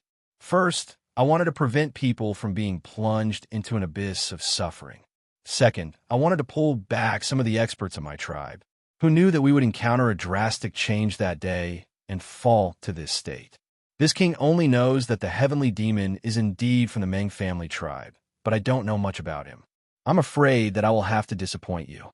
Only now did Yang Cheng know that the Netherworld Great Emperor was the leader of the tribe. No wonder he said, this king. These people were not his guards, but his disciples. Even with the cultivation of the prime clear realm, he was still killed by the Meng family's ancestor. That abnormal heavenly demon was really ruthless. Yang Cheng couldn't help but shiver. At this time, the Netherworld Great Emperor recovered from his grief and indignation. He let out a long sigh and said, "If you really want to get the heavenly demon's eye, perhaps you can wait until next year when the crack opens. After all, you have a corporeal body and a strong enough cultivation. Now, if you don't mind, why don't you come to this king's palace and let this king do his duty as a host. Chapter 1591. Yang Cheng was slightly hesitant. How could there be a palace in this remote place? Moreover, he didn't know if there would be an ambush in his base camp. The Netherworld Great Emperor chuckled and seemed to have seen through Yang Cheng's doubts. He said, "Your Excellency doesn't need to worry. I admit that I am not a match for the Primal Chaos Cauldron. Your Excellency's Primal Chaos Cauldron is my nemesis. I'm already very lucky that you don't cause trouble for me. I just want to understand more about the outside world. After all, I have been locked up here for too long." Without waiting for Yang Cheng to answer, Luo Xiaoxiao couldn't help but pull Yang Cheng's clothes and said, "Let's go." He said it's so mystical. This girl was also a weirdo. She was scared to death before, but now she suddenly felt that there was nothing to be afraid of. She was full of curiosity. Yang Cheng thought for a moment. He didn't have anything to do if he didn't go. Perhaps he could find some clues about how to get out, so he nodded and agreed. If he really waited in the demonic eye for a year, then when he got out, he was afraid that something big would happen. Following the Netherworld Great Emperor's group, Yang Cheng and Luo Xiaoxiao arrived at a mountainous area a few hundred miles away. There was nothing around. Yang Cheng was still wondering why there was a palace here when he saw the Netherworld Emperor's eyes that were burning with will. The wisps shot out 2 beams of flames towards a part of the kernel. After the 2 ghostly flames ignited a hidden rune, the ground began to shake. Starting from the mountain on both sides began to move, forming a dark crack in the ground. This crack was also mysterious. It was filled with ghostly and evil energy, making it impossible to see what was inside. "Please." The Netherworld Great Emperor's illusory white bone arm led the way and entered the crack. A dozen of his disciples also flew in. Yang Cheng was about to enter when Luo Xiaoxiao pulled him back. "What's wrong?" Yang Cheng was puzzled. That place looks very scary," Luo Xiaoxiao said timidly. Yang Cheng smiled. "Didn't you say you wanted to come? Are you afraid now?" "But I didn't know it was like this inside. I thought it was a big castle." Luo Xiaoxiao pouted. The corner of Yang Cheng's mouth twitched. He felt like he was taking care of a daughter. There was a generation gap. "Don't talk nonsense, go in." Yang Cheng was too lazy to say anything more. He pulled her and flew into the gap. After they entered, the gap in the call closed up again. It was as good as new, and not a single trace could be seen. As soon as she entered the interior of the mountain, the surrounding cold air made Luo Xiaoxiao shiver.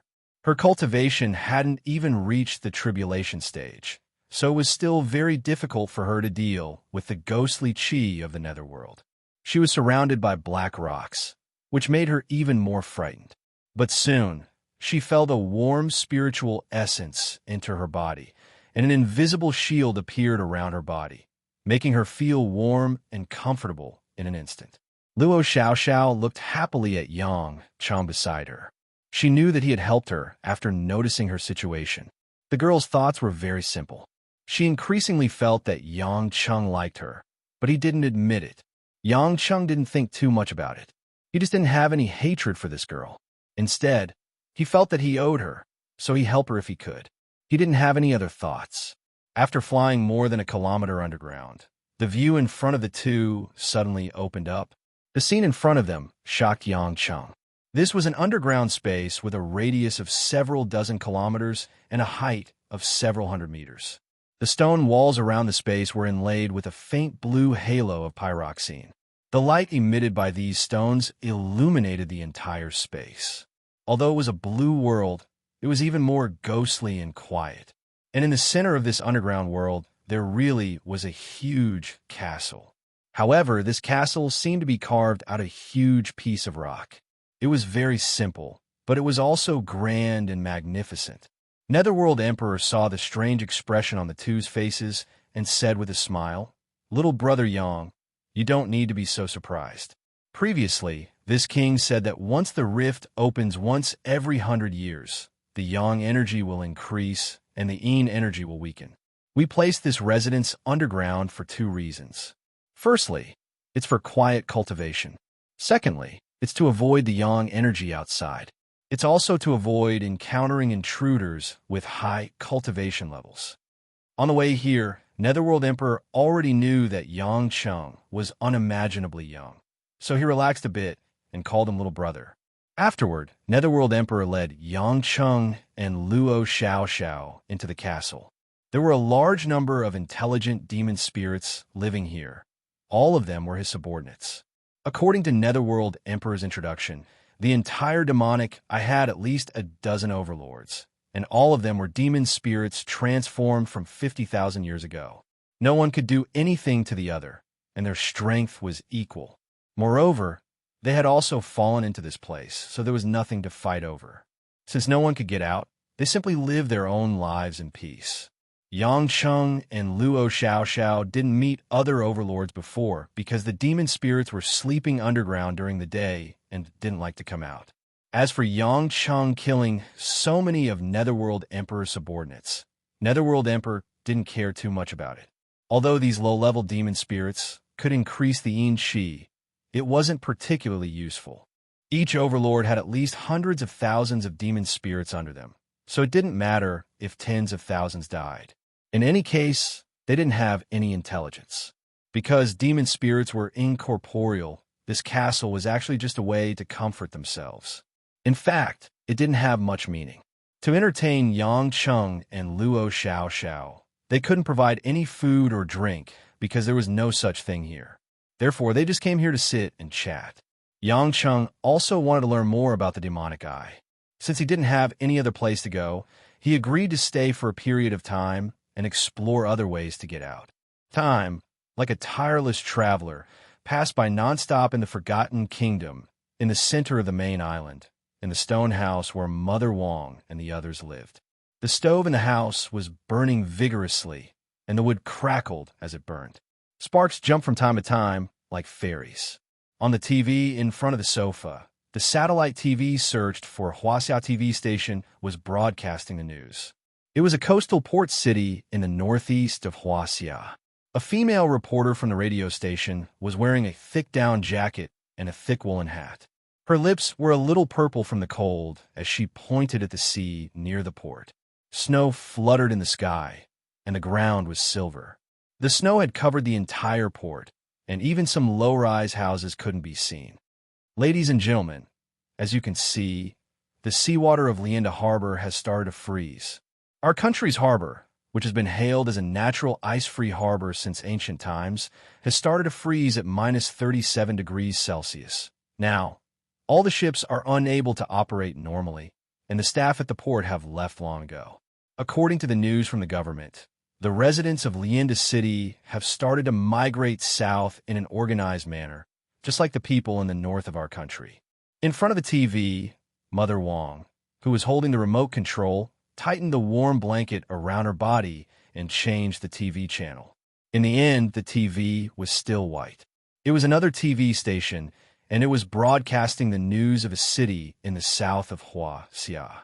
According to the police, the reason for the supermarket robbery was that the amount of rice, grain, oil, flour, and other food was limited, which caused many people who migrated here to be dissatisfied now. The infrastructure that was damaged is in the process of being repaired. The police have arrested more than 30 foreign citizens, and several supermarket managers who were injured by blunt objects have been sent to the hospital for treatment and are temporarily out of danger. But from the current observation, many other supermarkets are also facing the same situation. Many people think that the country should open up more inventory to prevent more tragedies like this from happening. The TV was directly turned off. Mother Wong sighed and put down the remote control. She turned to Su Xin and Xiao Qi-Ching, who had the same ugly expression, and said, "Changed dozens of channels. It seems like it's the same abroad as in our country. All messed up." Xiao Qi-Ching smiled bitterly and said, "Mom, stop watching if you're annoyed. Even a Mediterranean climate here has dropped to below zero. How can the world not be messed up? This is really bad. It's already August. It's summer. Why is it getting colder and colder?" Mother Wong said worriedly, "If it continues to get colder, people in the south of Huaxia will also freeze to death." Su Xin was about to say something, but she was stunned. She got up and walked to the door at their back. Chapter 1592. The door was slowly opened. As soon as it opened, A gust of cold air blew in from the outside, causing Mother Wang and Xiao Qi-Ching to shiver. A few graceful women wearing double-breasted British coats walked in one after another. There were Lin Ruoxi, An Xin, and the other girls, and each of them had some white snow foam on their bodies. Miss, why is it snowing outside? Even your hair has snow on it. Mother Wang quickly got up and walked over to help Lin Ruoxi brush away some of the white foam on her hair, and looked outside the house worriedly. The plants on the island had already withered a lot in this summer. Many trees had frozen to death due to the cold, and some of the trees were bare, completely unlike the lush and leafy scene of summer. Lin Ruoxi shook her head, brushed away the snow on her shoulders, and smiled in relief. It's not snowing outside. It's just that when we flew over from the country, it was snowing in the Middle East. Oh, it's like that. Sit down first and tell us about the situation in the country. Mother Wang called out. She remembered that the girls did not go out by plane, but by flying. The girls sat on the sofa and chairs surrounding the living room and began to talk about the situation in the country. Just a few days ago, all the girls, other than Xiao Qi-Ching, had returned to Huaxia. Firstly, it was to investigate Yang Cheng's news, and secondly, it was because they had a lot of things to take care of. Lin Ruoxi, An Xin, and Tang Wen were all from big families. Whether it was Yulei International Group and Family Group or the Tang family's Maple Forest Group, they all had tens of thousands of employees and business cooperation spread all over the world. Normally, as the chairman, the three women only needed to occasionally deal with some important decisions and did not need to always come out to manage, so it didn't matter where they lived. But now, the entire Huaxia and even the entire world had entered an unprecedented cold crisis. The governments of all countries were trying their best to maintain social stability and the safety of their citizens, so it was impossible for the company to operate normally. Not to mention anything else, just the traffic was already completely different from the past. Apart from the tropics and the occasional warm areas with favorable topography and ocean currents, more than 80% of the world's airports were no longer operating normally, and more than 60% of the airports had been completely shut down. More than 90% of the railways have been cut off, and many tracks have been buried in ice and snow, frozen and destroyed. Naturally, the roads were not spared. Some cars could not even start or were directly frozen on the road. In such a situation, the employees could not go to work, and the factory had stopped operating. As the big bosses, they naturally had to deal with this crisis properly. Not only did they have to cooperate with the country to allow their employees to take a vacation, but they also had to provide a lot of resources. At such a critical moment, he didn't even need to give his employees any money. All he needed was food, backup fuel, and heating equipment. Even if he had the money, he wouldn't have the opportunity to spend it. As for Jinxiu, Lu Mingyu, and the Kai sisters, they all went to meet with their families, trying to find a way to bring their relatives to the island or send them to other tropical areas. Huilin's international concert tour had also been stopped early due to the terrible global temperature. Since Huilin had nothing to do, she returned to Beijing to help the Lin family. As the current official of Huaxia, Li Jingjing had been staying in the country. From time to time, she would report to the women about the situation in the country.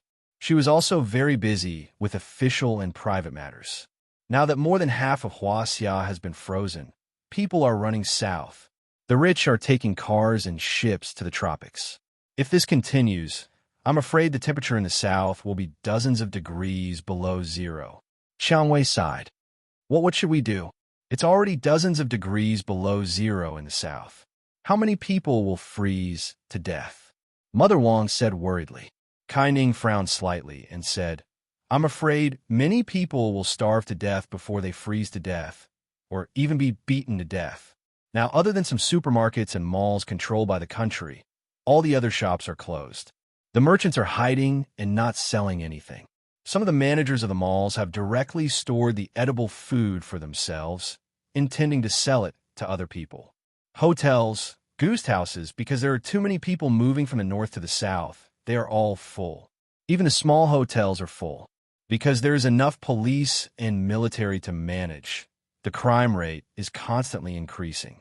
There have been many incidents related to robbery, arson, and murder.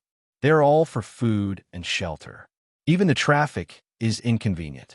The police can't be dispatched in time, and the media can't even take care of themselves, so they can't take any action. The local residents in the South are complaining. Many of them have been robbed by foreigners who have no place to go. It's like they are being invaded. When the conflict between the local and foreign residents reaches a certain level, it will be a big problem sooner or later. Hearing this, Mother Wong and the rest were shocked speechless. The women's expressions were gloomy. The scenes they saw when they returned to the country were really unbearable. However, in order to survive, what was the bottom line? The law? In the face of survival instinct, it was a huge joke. Perhaps for the time being, these situations would only appear among ordinary people and poor people. But after that, when the whole world is cold, will those rich people who hide abroad really be spared? Rich people are also people, and they even have less ability to survive than some ordinary people. Once it comes to the last moment, those rich people will be robbed even more fiercely by ordinary people who use unscrupulous means to survive. Isn't there an army in the secular world? Why doesn't the country send the army to suppress them? If they don't control those people who do evil, how many innocent people will die? Su Xin asked doubtfully. Army? The army is also ordinary people. Tang Wan smiled bitterly and said, those soldiers have their own hometown and family. Many of those who fled to the south are their relatives. How can they point their guns at their own hometown? It's fine if it's one or two places, but now the whole country is in chaos. Those soldiers don't have the mood to stay in the army. As far as I know, except for the Yinjing military region, a large number of soldiers in other military regions have fled home. Now it's hard to control those officers. No one listens to them. They are all commanders without an army. No matter how they command, it's useless. Instead, some officers who tried to stop them were killed by the soldiers who were eager to return home. What? So serious? When Mother Wong heard this, she quickly turned her head and asked Lin Ruoshi, Miss, did you go to see your mother-in-law? Aren't Shuahua and Commander Yang in the Jiangnan military region? Lin Ruoshi nodded. Yes, but they went back to the Yang family in Yinjing. They are very safe now. But now the Jiangnan military region is in chaos. Except for a few naval forces and special forces, the other forces are out of control. Many of the soldiers ran away on their own after they were sent out. That's good. Sigh. This is a global disaster. I don't know if our country can survive it. Mother Wong breathed a sigh of relief. The women were silent. Although they had returned to deal with some important matters and confirm the safety of their families, as long as the temperature continued to drop, the disaster was just the beginning. Son-in-law, he's still no news? At this time, seeing that none of the women mentioned it, Su Xian couldn't help but ask. The women's faces were especially gloomy. Their eyes were filled with worry, frustration, and resentment. No, my sister and I asked her dad. Hongming's Taoist master Ling Shuzi met him once 2 weeks ago. He said that Hongming can't take care of itself now. All the decisions of Yellow Flame Iron Brigade are temporarily taken over by my dad. Hubby hasn't appeared since the battle with Luo Qinxiu 2 months ago. Rumor in Hongming says that he can't lose to Luo Qinxiu. But for some reason, Luo Qinxiu survived, but hubby disappeared, Choi Yun answered. Luo Qinxiu is now taking advantage of the Ning family and Xiao family's weakness to take over the 3 major families and other vassal families. When the elders of Hongming attacked hubby, they suffered huge losses. Everyone is already in danger. I'm afraid that after Luo Qinxiu takes over all the experts from the hidden families, he will start to eat up Hongming. Kai Ning said, That old turtle, I don't know what he did to harm hubby. Hubby will definitely be fine. Xiao Qiqing hated the Luo family to the core. The women forced a smile.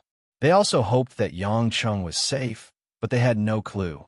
The only person who knew Yang Cheng's whereabouts was probably Luo Qinxiu, but they couldn't ask him in person. All right, other than waiting and believing, there's nothing else we can do. Lin Ruoshi looked extremely calm. She stood up and asked, Mother Wong, where did Lan Lan go to play? Why don't I see her? Chapter 1593. At the mention of Lan Lan, Mother Wong clapped her hands and said, not knowing whether to laugh or cry. It's all because of Miss Yu and the other two sisters. They said that they wanted to go to the surrounding countries to take a look. Lan Lan is very close to them, so she followed them. I was afraid that you wouldn't agree, so I didn't allow you to call me. I thought that since Miss Yu and the others are so powerful, nothing will happen to Lan Lan, so I agreed. Ever since they promised Yang Cheng to take care of the women on the island, Yu Lanting and the other two experts of the demon sect did not go back on their word. Other than returning to the prehistoric sect in the middle, they spent most of their time on the island. Yang Cheng did not return after a long time. Although they were puzzled, they did not think that anyone in the illusion realm could defeat Yang Cheng. Thus, they continued to wait patiently. To them, who had lived for 1,000 years, these few months passed in the blink of an eye. It was nothing at all. Coincidentally, when Lin Ruoshi went to China, she was busy with work and did not bring the little fat girl back. The little fat girl simply followed the 3 beautiful fox spirits to play. Knowing that she was Yang Cheng's biological daughter and that she was so likable, sect leader Yu expressed that he liked her very much. He kissed and hugged Lan Lan all day long. The prehistoric sect was not as interesting as this colorful world. Yu Lanting and the other fox demons were very interested in the various human civilizations outside. After seeing that nothing had happened for more than 2 months, the people in the illusion realm could not even take care of themselves, so they relaxed and went to other countries to play. Although all parts of Europe were frozen, the heating equipment and infrastructure were relatively complete. Some places with low latitudes could barely live normally. Lin Ruoshi frowned slightly. Mo Qianni, who was at the side, said with a smile, "Don't worry, Ruoshi. Whoever wants to bully Lan Lan, it's good enough if they don't get bullied. Besides, sect leader Yu and the others are here." "You misunderstood me." Lin Ruoshi sighed faintly. "I'm not afraid that something will happen to Lan Lan. I'm just worried that she'll go crazy and bully others." While the women were talking, the phone in the room rang. Mother Wong picked up the phone. It was Ron. "Mr. Ron, what can I do for you?" "Ms. Wong, may I ask if Madam is back?" Ron was naturally asking Lin Ruoshi. Mother Wong replied, "I just got back. If you have something to discuss, come over. Everyone is here." No. Ron smiled and said, "It's like this. Brewster, the chief commander of the Ghost Fleet that we are responsible for guarding, sent back a message. A large number of regular fleets from England, France, Germany, Italy, and Spain have appeared around our archipelago. This is against common sense. He wants to ask Madam if we should take action." Mother Wong was stunned. How could she understand this? She quickly handed the phone to Lin Ruoshi. Yang Cheng was not on the island, so Ron and the others tacitly regarded Lin Ruoshi as the object of their loyalty. If there was a situation, they would naturally report to Lin Ruoshi. After listening, Lin Ruoshi suddenly lowered her head and thought for a while. She said, "Mr. Ron, their target is not us, but Jane. You can ask Brewster to stay put." "Princess Jane?" Ron was a little surprised, but he did not doubt it and responded respectfully. After hanging up the phone, Lin Ruoshi asked Mother Wong, "Is Jane back?" "She came back a long time ago. She was in a bad mood after coming back from England last week. She hasn't come out of the lab." Mother Wong sighed. The women looked at each other in confusion, not understanding what had happened. "Ruoshi, why do you say they are looking for Jane?" Choi Yun asked. Lin Ruoshi looked at Anshin and said, "You should be able to guess a little." A bitter smile appeared on Anshin's pretty face, and she nodded. "It should be that matter. Don't keep me guessing. What's going on?" Choi Yun became more and more curious and anxious. "Let Jane say it. She should also deal with those fleets," Lin Ruoshi said, and dialed the number of Jane's laboratory. In less than a minute, Jane came into the room. She did not take off her white coat, and her beautiful amber hair was still a little messy. Obviously, she had not rested for the past few days and had been doing research. Jane, who already knew what had happened, sat down with an ugly face. With a bit of resentment, she said, "They really dare to come here. I have already clearly rejected them. Are they crazy? At this life and death juncture, they will not be afraid to take risks, and they will not give up any hope. And in their eyes, you are the last straw. Lin Ruoshi took a cup of warm tea from Mother Wang, took a sip, and smiled. The women listened to them in riddles and were a little confused. Seeing that the other sisters were all confused, Jane smiled and briefly explained the cause of the matter. It turned out that all of this started from a high-level international security conference she attended half a month ago. Receiving the joint invitation of the British MI6 and the Royal Academy of Sciences, Jane attended a summit with all the developed countries in the world and several important developing countries in China. There were also some super consortiums and families in the world. The Rothschild family was the first to bear the brunt, and the Morgan, Rockefeller, and other consortiums were also there. There were also the ACE national security organizations of various countries, as well as some cutting-edge scientists from various countries. There was no lack of hidden scientific geniuses that did not usually appear. The media around the world did not report this conference because it was a secret facing most of humanity, and all countries had a tacit understanding to control the media. The theme of the conference was naturally the continuation of global cooling and what should humanity do. As a result, after many discussions and ideas, the final customized plan made Jane feel a little incredulous. After the leaders of various countries voted, except for a few who abstained, they all decided to implement a plan, Noah's Ark. Countries planned to combine financial and material resources to strive to build at least 10 super shelter fortress warships within half a year. With the current technology of humanity, it was unlikely to hide to the space station outside the Earth's orbit. The only chance was to use the world's nuclear energy, hydrogen energy, solar energy, and other energy sources to build a huge steel fortress to survive on or under the glaciers and oceans in the future. According to the calculations of scientists from various countries, according to the continued acceleration of cooling, in another year, the temperature in Antarctica would drop by more than 10 degrees from the current lowest temperature. At that time, the world would truly welcome the fifth ice age of the Earth.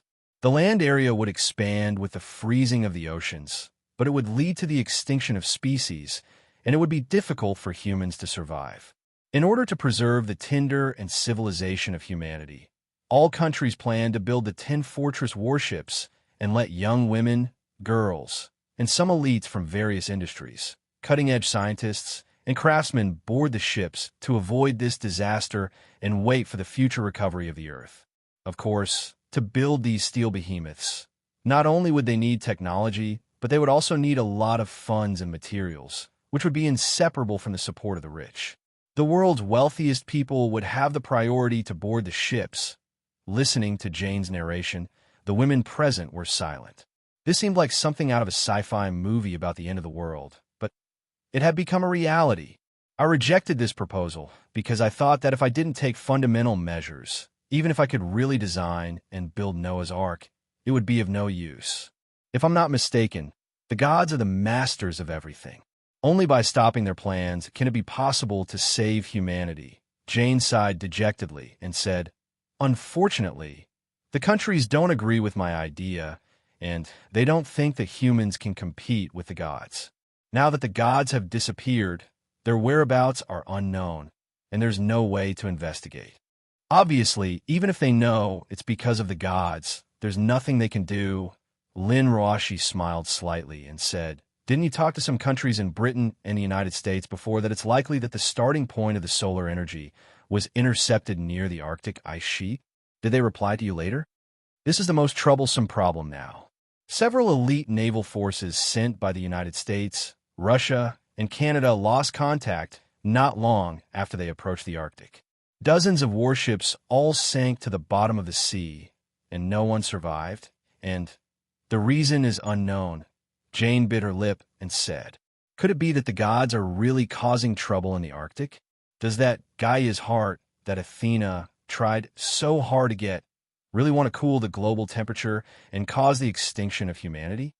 Jinxiu's eyes flashed with some fear. No matter what, with such a huge loss, those countries definitely won't be willing to explore the Arctic anymore. So they chose to deceive themselves and build Noah's Arkansas. "At least there's a glimmer of hope. It's not incomprehensible," Lin Ruoshi said. Jane nodded. I think so too. So I've been hesitating whether to fly to the Arctic to take a look, but if it's really the gods, then our power is too weak, and going there will only bring trouble and danger, and it won't change anything at all. Let's not go, it's too dangerous, Xiang Wei said with lingering fear. Everyone saw last time, Apollo and the others are insanely strong, and my husband also said that the gods are constantly getting stronger. We won't even be able to fill the gaps between their teeth if we go. When the time comes, they won't even give us face, and we'll just be sending ourselves to death if we go. In that case, Ruashi, because you and Anshin are considered world-renowned tycoons, you receive an invitation from the country to invest in Noah's Ark project? Mo Chini asked. Lin Ruashi said faintly. That's right, but I refused. In fact, compared to those hidden crocodiles, my money isn't particularly important to them. But the Yin family has a shipbuilding industry, so they may pay more attention to it. Anshin immediately shook her head. I also refused. It's meaningless at all. By the way, Sister Tang Wan, didn't you receive the contact? Shouldn't the Tang family's Maple Group receive more attention? You guys have a military business. They won't contact the Tang family.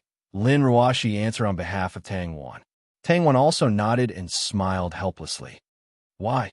Anshin didn't understand. Because Huaxia is the only country that wasn't invited to participate in the project, and the Tang family has the backing of Huaxia's country.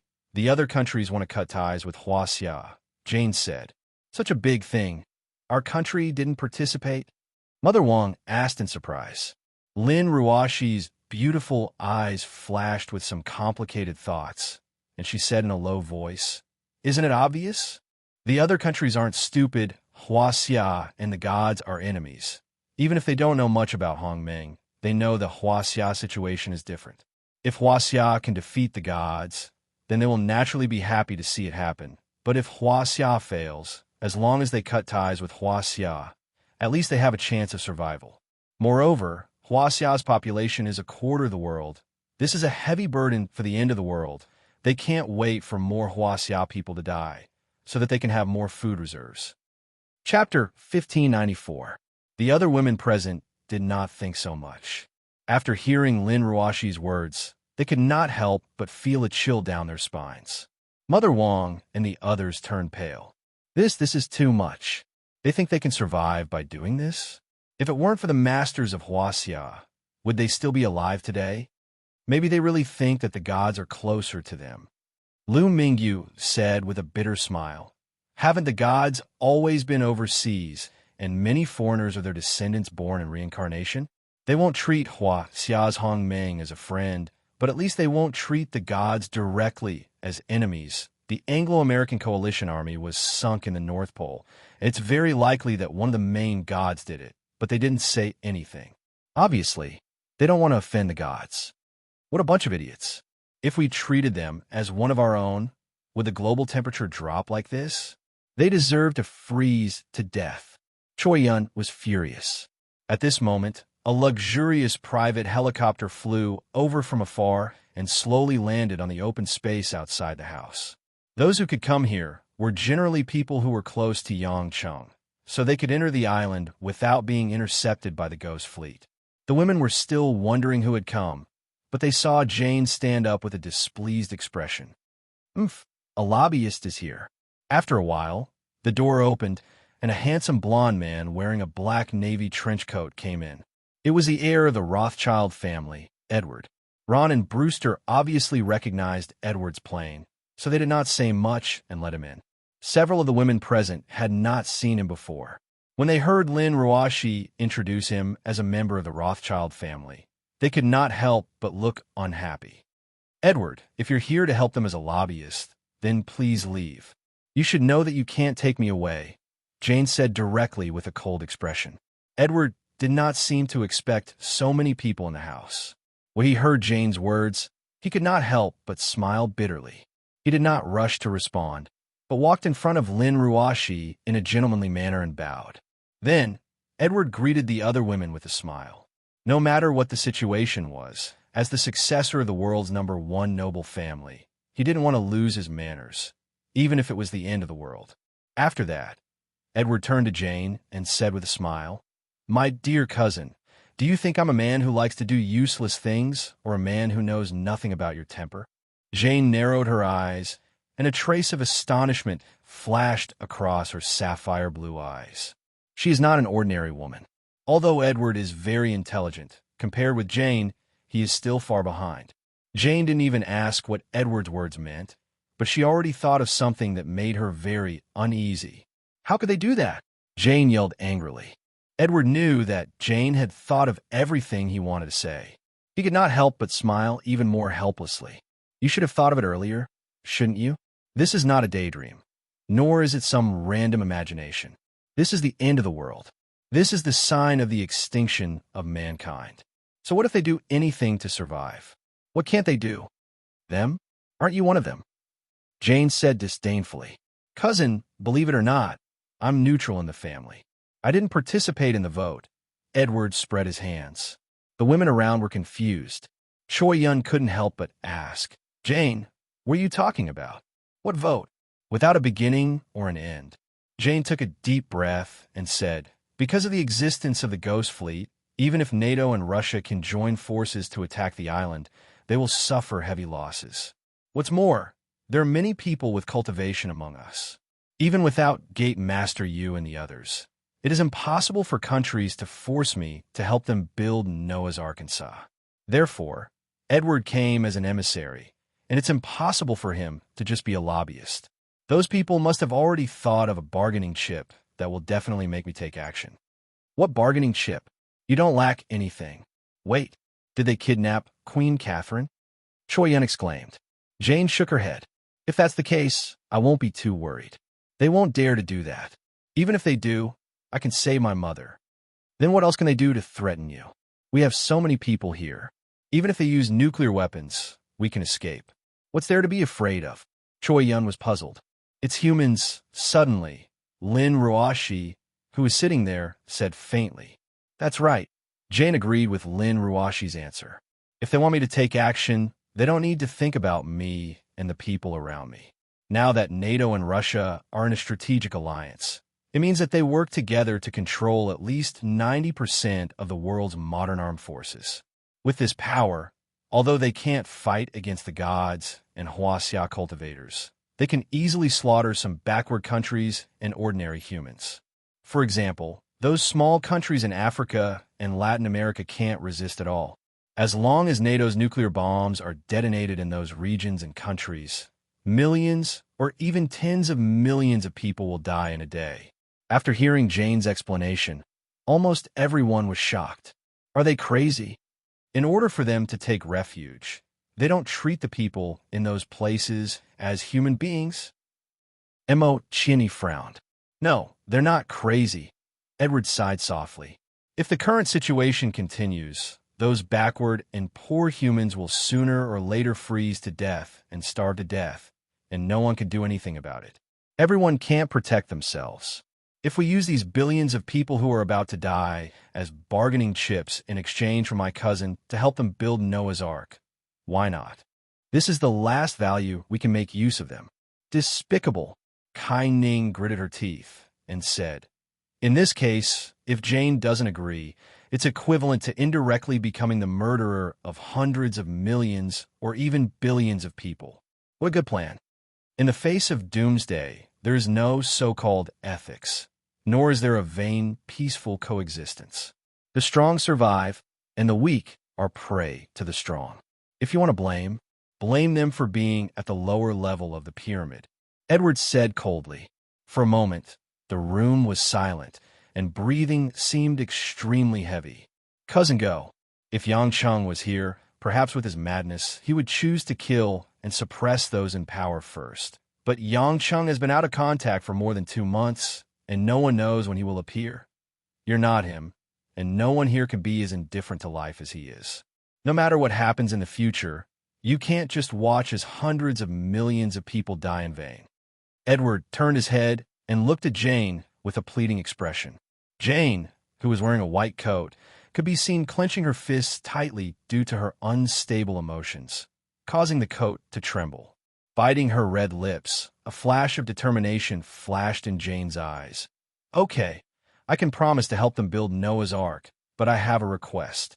During this period, they're not allowed to kill the local residents in order to seize the warmer areas of the earth. If I find out, at worst, I'll kill those who want to take the ship first. Almost some of the hottest areas on the earth were inhabited by some poor people. Based on the current situation, it was very likely that the rich would expel the poor locals in order to survive, or even slaughter them. Edward smiled. Don't worry, dear cousin, as long as you agree, everything is negotiable. In the end, Jane was forced to agree, and after leaving with Edward, they went to the U.S. military base in the Pacific.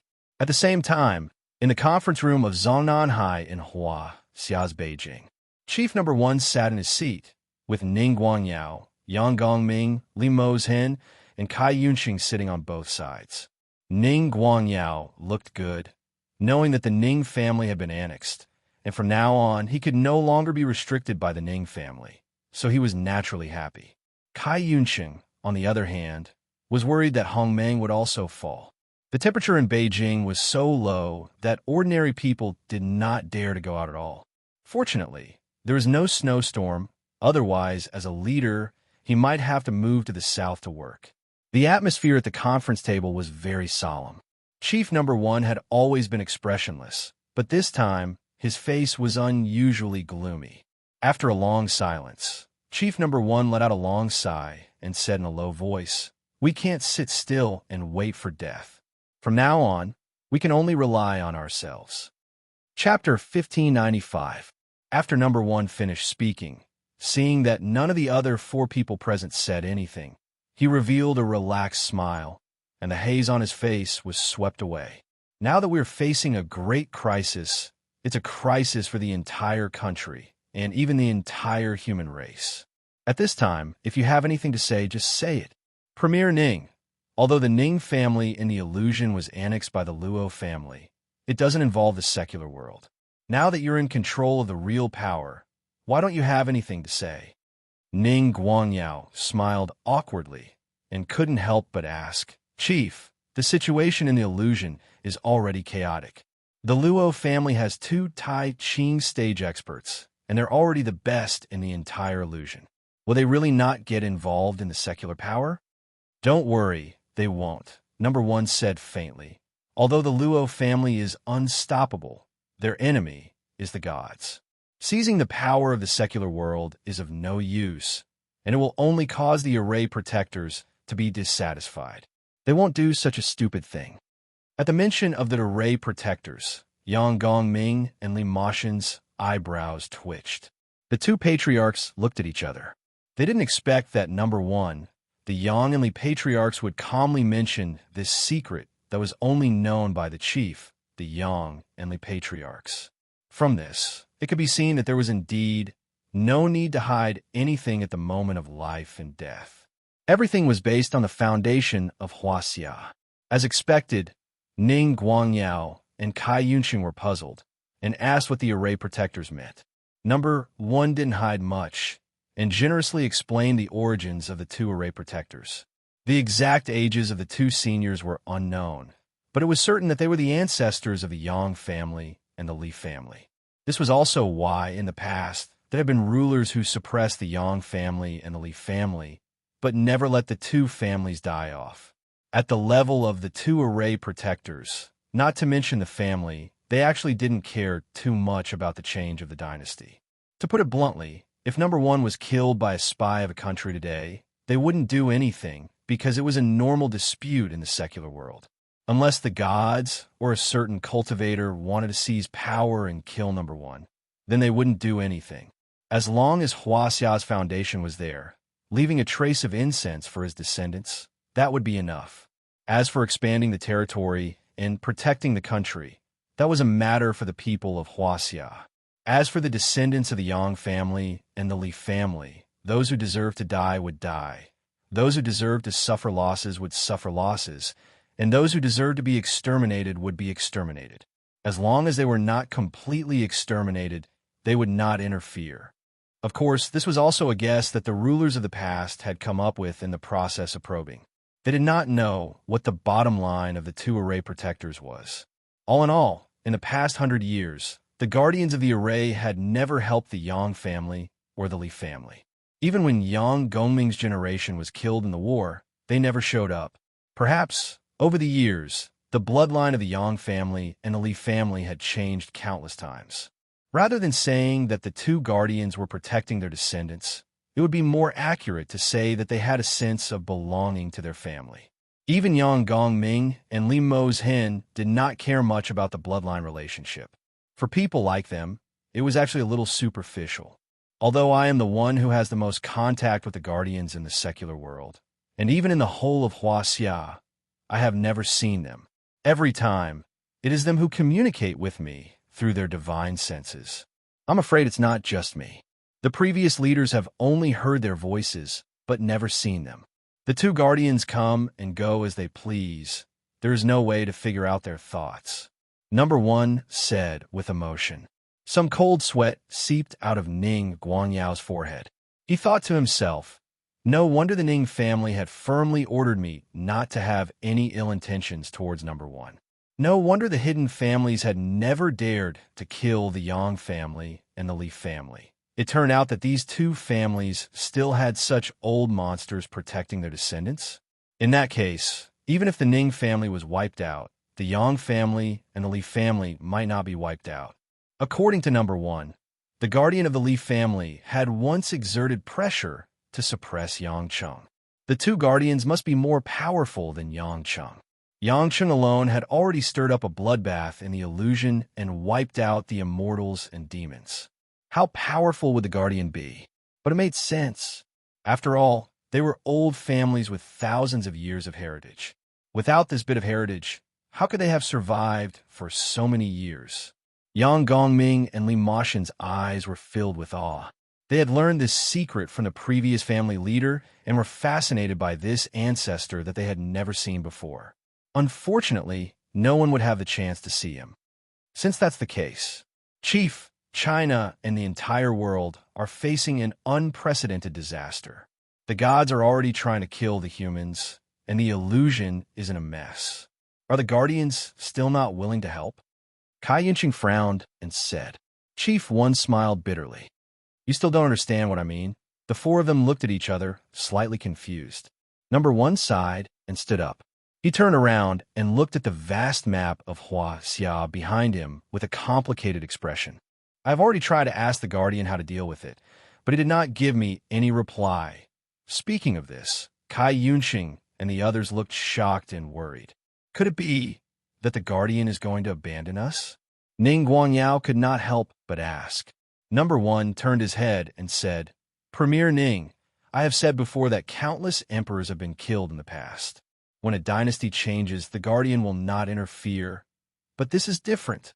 If we don't take measures this time, the people of Huaxia will freeze to death. It is not a change of regime or a change of dynasty. Our intelligence personnel have sent back news that NATO and Russia are already planning to carry out the Noah's Ark project. They have excluded our Huaxia, so the only possibility is to isolate us. If all this is really the work of the gods, then our ancestors of Huaxia are enemies with the gods. Does the guardian think that our Hongming still has the ability to fight against the gods? Chief, don't you know that 2 months ago, the hidden families were defeated overseas and were no match for the gods? Ning Guangyao put his hands on the table and said agitatedly. Number 1 frowned. Premier Ning, I know you are angry, but it is useless to be hot-headed. There must be a reason why the Array Protector didn't show up. Can we force them to do it? Ning Guangyao's face turned red and white. He was full of anger, but had nowhere to vent it. Although he was passionate about power and was ruthless and unscrupulous, how could he bear to let all the people of Huaxia die in vain when he was in this position? If he did not even have a shred of conscience, he would not have been able to become the premier at such a young age.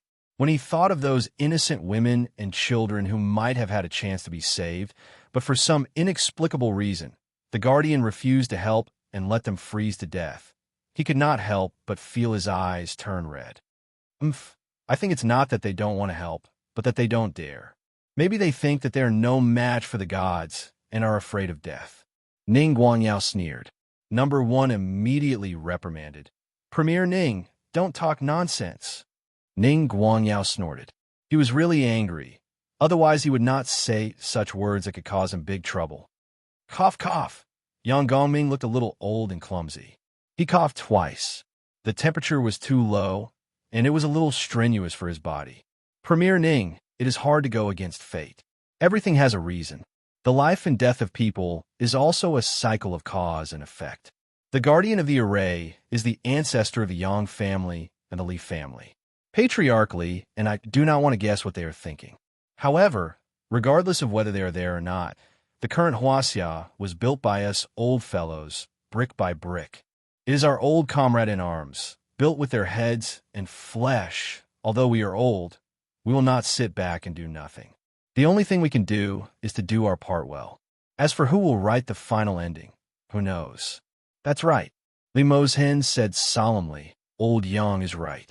Since the other countries are watching us, then we should put on a good show and see who can stay until the end. Number 1 nodded with a gratified smile. Today, I called you all here for this reason. The people of the country are in the freezing cold. Other than us officials, they can't rely on anyone else. The people here, including me, have always been relying on the strength of those cultivators. Now, it is time for us to rely on ourselves and think of a way. This battle is unavoidable. We must tide through it with the people and fight to the last moment. Chapter 1596.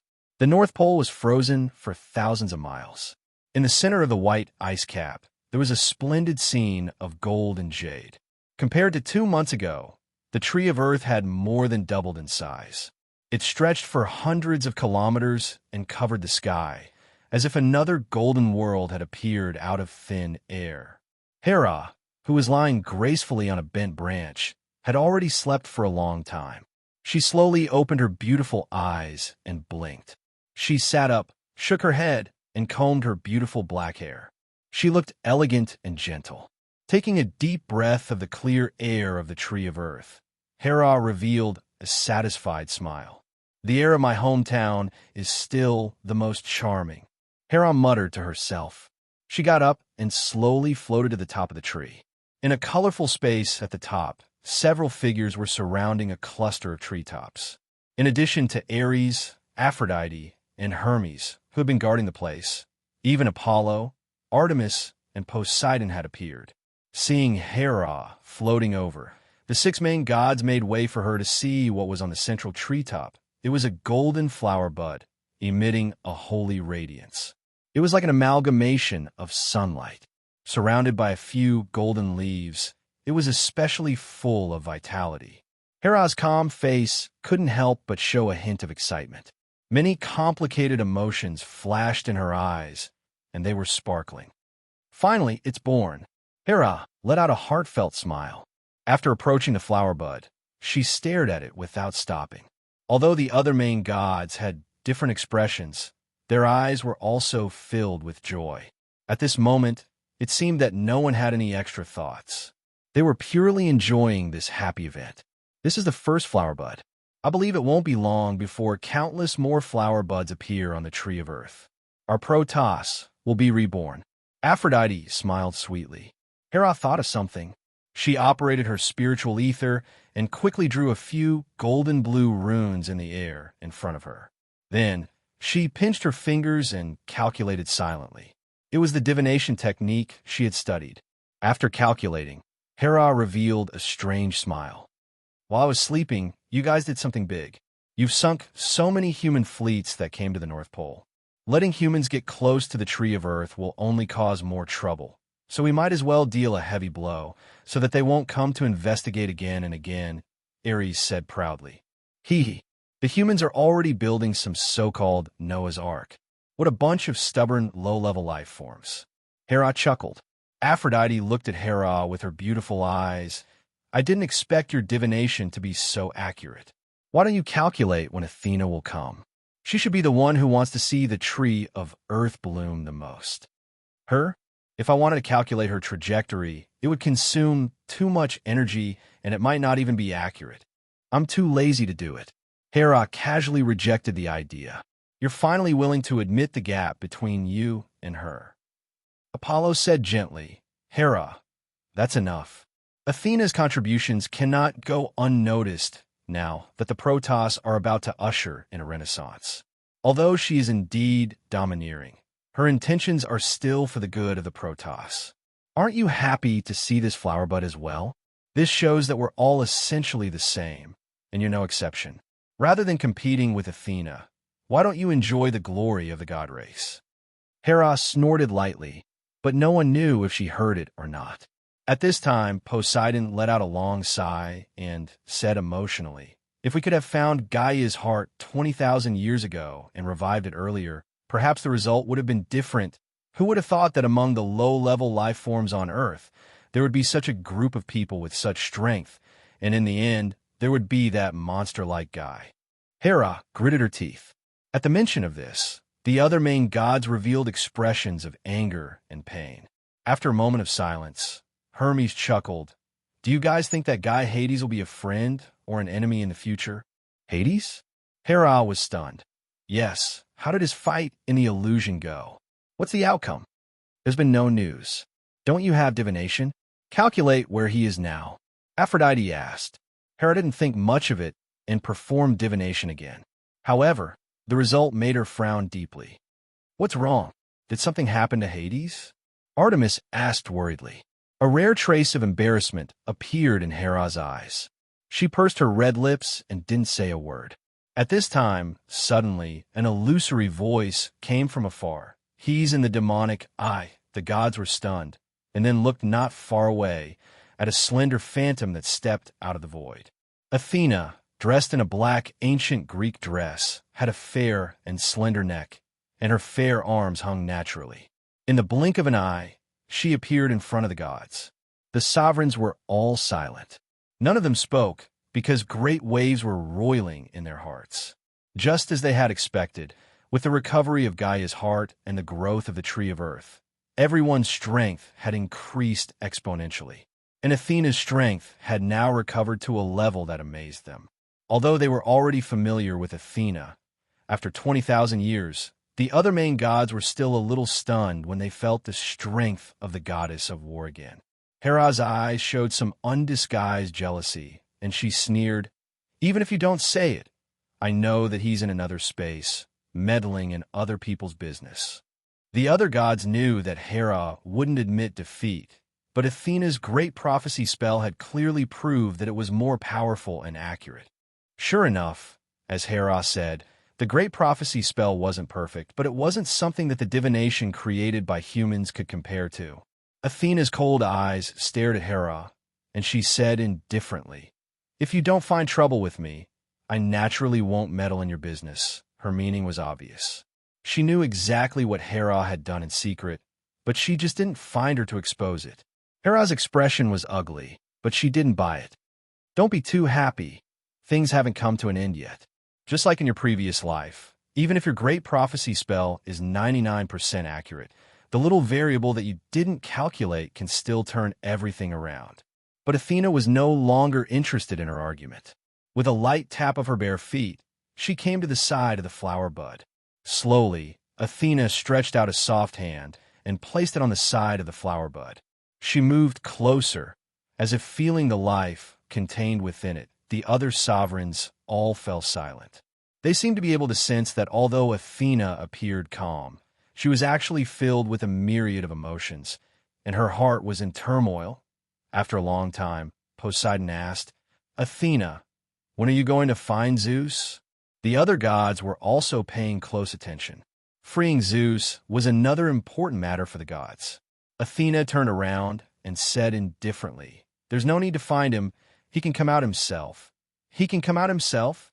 She means that when Zeus recovers a certain amount of strength, he can escape from the formation. I'm right? Hermes laughed. Athena said, 20,000 years ago, he and I lost at least 30% of our strength. In addition, the creator of the formation was too powerful, and the laws he added to the formation were too mysterious, causing the variables of the formation to exceed the range of my great prophecy spell.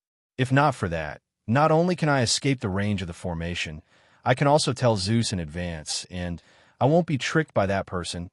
In half a year, our strength will recover to more than 90%, and when that time comes, it won't be difficult to break out of the formation. In fact, that person who plotted against us will pay back double. This is really something to look forward to. However, since you and Zeus can defeat that person if you join forces, why did you deliberately guide Hades to this point? Hera smiled strangely from the side. When she said that, the other overgods became confused as well. They looked at Athena in confusion. Athena was silent for a moment and looked at the gods calmly. You don't need to know, Don't tell me that even you don't know. Hera didn't budge an inch. Things have already come to this. Logically speaking, everything should be as you expected. What is there to hide? The only explanation for your ambiguity is that you can only predict the beginning and not the end. I use divination to predict Hades' future, and his fate is a complete mystery. His fate isn't a mess, and I can't even predict good or bad luck. I don't believe that no matter how strong your great prophecy spell is, the difference can't be so great.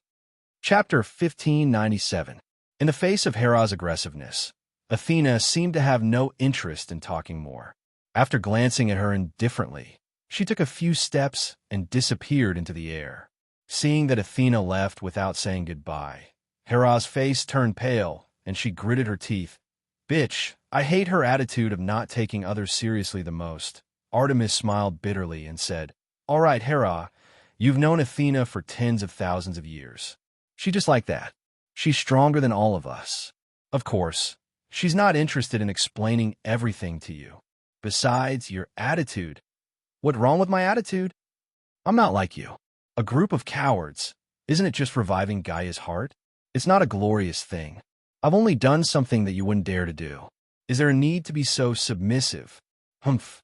Hera glared at the former and turned to leave. She was obviously looking for a place to vent her anger. The remaining gods looked at each other and smiled bitterly.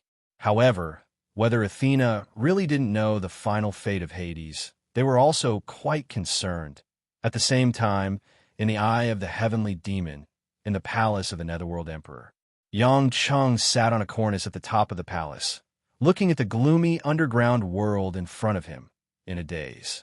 After a rough calculation, he knew that more than 2 months had passed. In Yang Cheng's heart, the feeling of anxiety was getting stronger. He was worried about what happened to his family. Although Yu Lanting and others promised to protect his wife and daughter, if he didn't return and there was no news, it was hard to guarantee that the demon race would go back on their words. In the past 2 months, Yang Cheng encountered a lot of things. At least, he already knew all the dozens of lords in the entire eye of the heavenly demon. After all, 2 humans suddenly appeared, and one of them was controlling the powerful chaos cauldron, absorbing a large number of small demon spirits at will. It was hard for these lords not to be alarmed. The lowest cultivation of these lords was at the grand, clear middle stage. However, because they were only devil spirits, even if many of them were upper clear realm experts when they were alive, none of them could maintain their upper clear realm cultivation. However, their realm was still there, and they were still far stronger than ordinary grand clear realm experts. Aside from the Netherworld Great Emperor, whom Yang Cheng got to know the earliest, there were also the Yellow Springs Old Demon, Palace Mistress Ching Cheng, and the others. They were all rather close to Yang Cheng. Just like the Netherworld Great Emperor, these lords didn't have any evil intentions.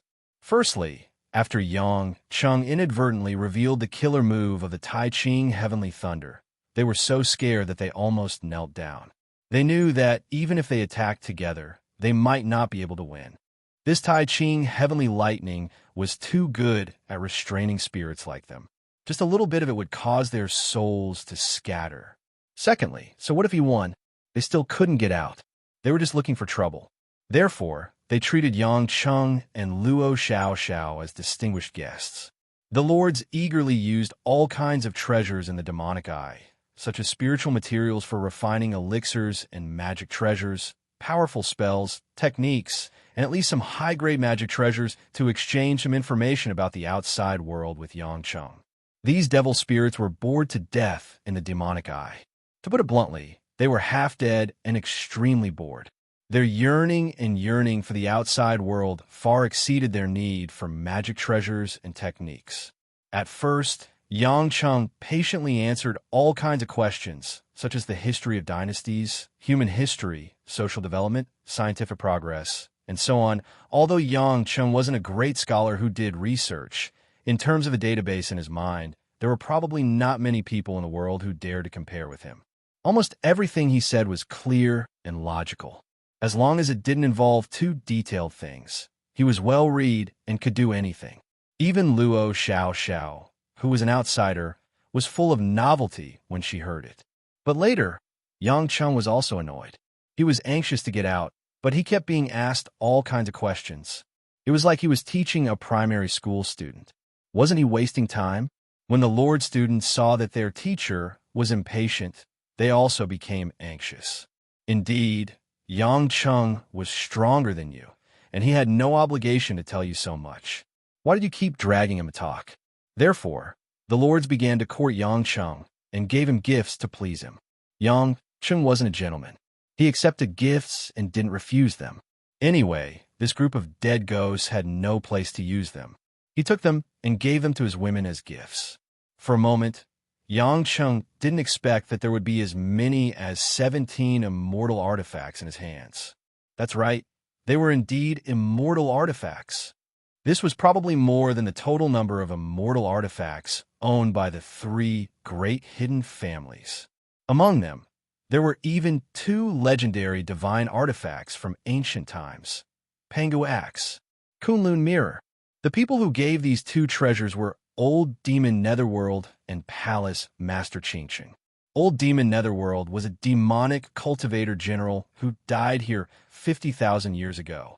As for Palace Master Qingqing, she was the Taoist companion of a master of the righteous Tao. She was a devoted woman, but she was betrayed and became a neutral cultivator. When Yang Cheng heard these 2 guys talk about Pangu Axe and Kunlun Mirror, he didn't want to believe it. This was too weird. These legendary things fell into his hands so easily. But the 2 of them kept explaining, saying that there was a trace of the great god Pangu's mark of opening the sky on it, and the Queen Mother of the West Tai Xian mark on the mirror. In short, they gave a lot of evidence to prove that these 2 were real, for fear that Yang Cheng would think that they were fooling him. But Yang Cheng wasn't stupid. Just from the level of spiritual qi, he already knew that they weren't simple things. How could he not believe them? However, these 2 divine artifacts weren't real divine artifacts. They could be regarded as supreme-grade immortal artifacts. Just like Yang Cheng's Chaos Cauldron, they weren't in their original state. According to these old guys, people like Pangu, Goddess Nvaiwa, Eastern Emperor Tai, Queen Mother of the West, and Yellow Emperor Xinyuan actually existed. They were the first group of primeval immortals more than 400,000 years ago. When those primeval immortals broke the void and left Earth, their strength was in another dimension. They didn't need these divine artifacts anymore, so they left them on Earth and gave them to the fated people. However, if one didn't reach the strength of those primeval immortals, these divine artifacts couldn't recover their true power. It was like a giant beast, but its master was too small. The giant beast naturally didn't know what to do and couldn't really play the role of creating the world. Because too much time had passed, the information about these primeval immortals had long been divided into various versions, and the ancient books of cultivators didn't have any records about them. They were all lucky enough to see some remnant books because they were born 50,000 years ago, and they were able to pry into the real background of some primeval immortals. No matter what, 20,000 years ago, during the Great War of Deities, immortal artifacts were already very precious. However, it didn't mean that during the Great War of Monsters and Demons 50,000 years ago, immortal artifacts were rare. These demon spirit lords were overlords or heroes of a region when they were alive, and they were at least in the prime clear realm. If they didn't have 1 or 2 immortal artifacts, they would be embarrassed to come out. But now, they didn't need so many immortal artifacts. Except for the personal artifacts that accompanied them for tens of thousands of years, they were almost useless. Instead of keeping them for rusting, they might as well give them to Yang Cheng as a gift. Apart from paying tuition fees, they couldn't guarantee that Yang Cheng would bring them some surprises when he went out. After all, Yang Cheng could just wait until the eye of the heavenly demon opened, and he would definitely be able to go out. As for whether or not the immortal artifact could be used after it was given to Yang Cheng didn't need to worry about it. With his strength, even if the immortal artifact recognized him as its master, he could use the Tai Ching Divine Thunder to remove the soul imprint inside. Moreover, these lords had already dealt with them in advance, so he didn't need to worry about not being able to use them. Originally, this was something worth being happy about. Yang Cheng felt that women would be very happy when they received the immortal artifact gift from him. Unfortunately, it was difficult for him to get out of this predicament early. When the eye of the heavenly demon opened next year, whether or not his family would be safe would be a huge problem. Therefore, Yang Cheng didn't have the mood to fiddle with and study the newly acquired heaven-defying artifacts. Yang Cheng asked almost everything that the lords knew about the eye of the heavenly demon, but he still couldn't find any clues to break through this damn place. And that dark and swarthy Meng family's spiritual treasure also didn't have the slightest reaction. Almost every day, Yang Cheng took Luo Xiaoxiao to search inch by inch in the eye of the heavenly demon. This time, because of the goodwill of the lords, Yang Cheng didn't have the nerve to find the demon spirits for the chaos cauldron to eat, but he didn't have the mood to do so. Day after day, until now, there was still no clue. Just when Yang Cheng was sitting there thinking about what to do, whether to continue searching or to give up, Luo Xiaoxiao suddenly flew up from below, ran to Yang Cheng's side, and said, "Yang Cheng, Uncle Yu Ming and the others have invited you over. They have something to discuss with you." Uncle Yu Ming was the name that Luo Xiaoxiao gave to the Netherworld Great Emperor. Yang Cheng couldn't help but admire this girl. She wasn't young anymore, but she was really naive. After spending a day or two with these ghostly demon spirits, she wasn't afraid at all.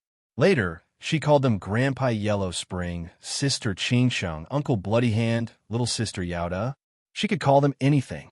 It was worth mentioning that the Little Sister Yaoda was just a small and exquisite flower demon. She looked like a 13 or 14-year-old little girl, but Luo Xiaoxiao called her younger sister, who was more than 50,000 years old. However, the old woman herself was enjoying it, so Yang Cheng didn't say anything. "You want me to go again?"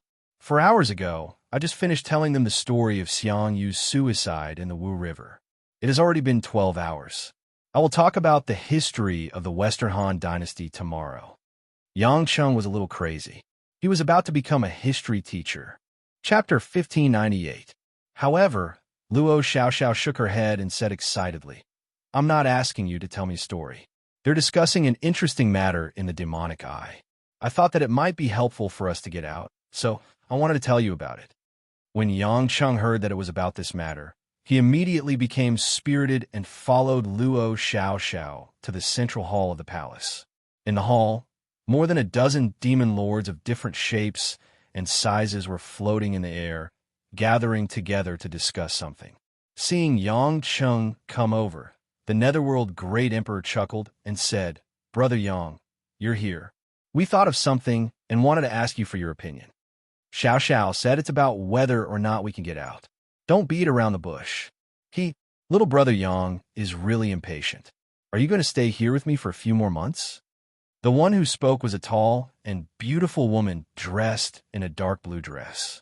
Her long hair was like strands of green flames. It was Palace Master Qingqing. "If there's nothing going on outside, I naturally won't be in a hurry to go out. The Palace Master has treated me well, but my wife and children are not safe inside. If something happens to them, I won't be able to bear it." Yang Cheng smiled bitterly. He was an old demon spirit with a gray body and sunken eyes. He was none other than the old devil Huang Quan. He said in a hoarse voice, "Actually, I might not be able to help you. It's just that we are about to go to the Sky Demon Crack to cultivate. I wonder if little brother Yang and the Luo girl are willing to go with us." "Sky Demon Crack? What is that place?" Yang Cheng frowned. He had already searched the entire world of the demonic eye, but he hadn't found any cracks. Palace Master Qingsheng said with a smile, "Little brother Yang, don't be anxious. Listen to me slowly. This cold and elegant woman loved to chat the most. She would talk nonstop whenever she had the time. The other demon spirit lords were too embarrassed to fight with her. Yang Cheng listened patiently and finally understood the specific situation. It turned out that in the eyes of the heavenly demon, a crack would appear in the ground at a fixed location every 3 months. The crack was bottomless, but it wasn't particularly wide. It was usually only 3 to 4 miles long and 17 to 18 feet wide. However, a large amount of evil energy would burst out from the crack. The turbulence formed by the evil yin qi was incomparably violent, like a fountain of yin qi gushing out from the ground. The crack would only last for a day. After a day, it would slowly close up and return to its original state.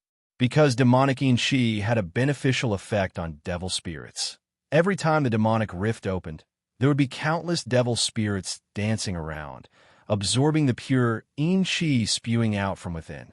These demon soul lords naturally wouldn't let go of this opportunity to consolidate their cultivation. Even if they didn't have the opportunity to break through, it would be good if they could maintain it and increase it a little. However, it was impossible for any demon spirit to enter this crack. Although the yin qi was beneficial to demon spirits, the yin qi shockwaves were like a raging sea. It was enough to scatter the souls of these demon spirit masters who didn't have a physical body. There was once a grand, clear devil spirit expert who wanted to go in and see what was down there. In the end, after going in for a few dozen feet, he was blown away and there was no more news. Therefore, the demon spirits only stayed at the edge of the crack and absorbed the abundant pure yin qi. We didn't mention this before because we felt that the yin qi release from the demonic rift was all demonic yin qi, so it definitely wouldn't have anything to do with the outside world. Everyone guessed that it was a gathering of yin qi inside the demonic eye. After reaching a certain level, it would erupt, so we didn't say. Palace Master Qingcheng said. After Yang Cheng heard this, he couldn't help but feel a little disappointed. Indeed, this kind of thing only seemed to be a little special about the demonic eye. There's a large amount of yang qi in the outside world, so how could it be filled with demonic yin qi? However, with the thought that it was good to take a look, Yang Cheng nodded and agreed. He was willing to bring Luo Xiaoxiao to experience it. When the demon soul lords heard this, they were all quite happy. Actually, they just didn't want to waste a day and wanted to listen to Yang Cheng's stories. As for the demonic rift being able to help Yang Cheng, no one had any hope. 7 days later, Yang Cheng brought Luo Xiaoxiao and followed more than 10 demon soul lords to the demonic rift that was more than 1,000 kilometers away. Luo Xiaoxiao would definitely follow Yang Cheng closely, and Yang Cheng wouldn't leave her behind. If he found a chance to go out, he couldn't just leave first, right? The location of the rift was in the middle of a mountainous region. In a desolate demonic world, such mountainous regions were everywhere. The barren and dark land was like a polluted area that had been splashed with oil. A large number of demon souls, a small number of low-level demon souls, and a group of intelligent high-level demon souls led by the demon lords had already gathered in this area. For a time, the sky and the earth were dark and thick, as if thousands of shadows were attacking. Hundreds of ghosts were walking in the night. Demonic howls and chilly winds were blowing. Even though Luo Xiaoxiao was no longer afraid of demon souls, she was still scared by this scene. She shrunk back to Yang Cheng's side and grabbed Yang Cheng's clothes, not letting go. After these 2 months, the relationship between the two of them had become a lot closer. Yang Cheng also stuck close to her like she did. It wasn't that their relationship was intimate. Yang Cheng treated this girl more like a younger sister. From time to time, he would feel that she was delicate and pitiful, and would always want to take care of her. But Luo Xiaoxiao obviously didn't think so. She felt that Yang Cheng still liked her in his heart, so he slowly didn't reject getting close to her.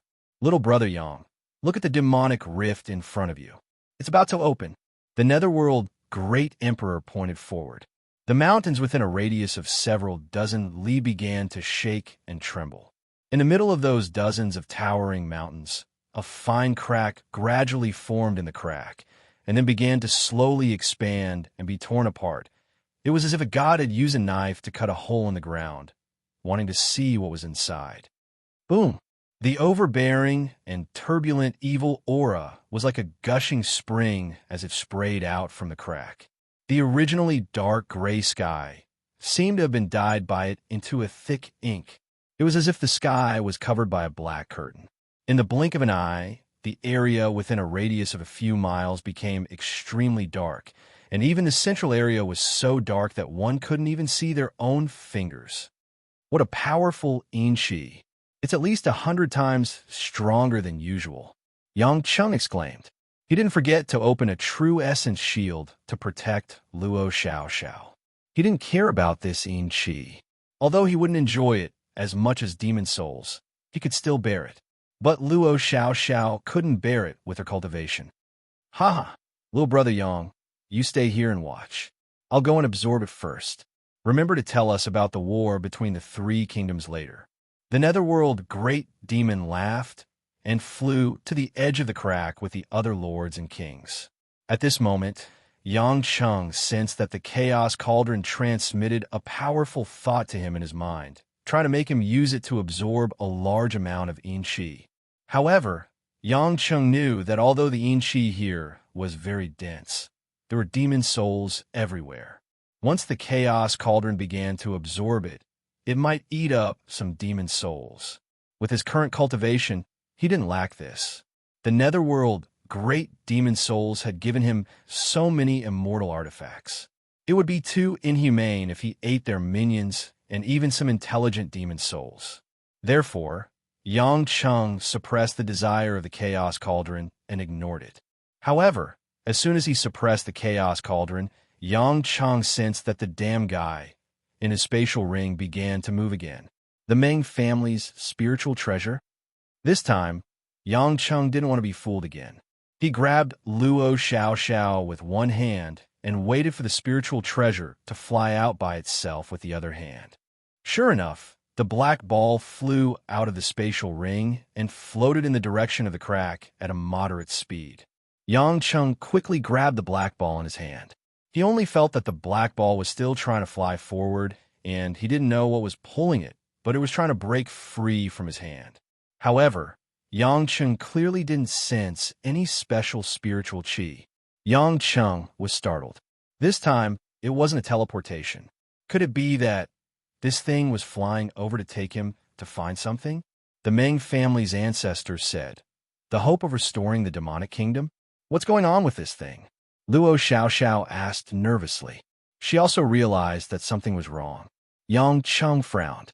"I don't know, but I think whether we can get out or not depends on this guy. Don't move.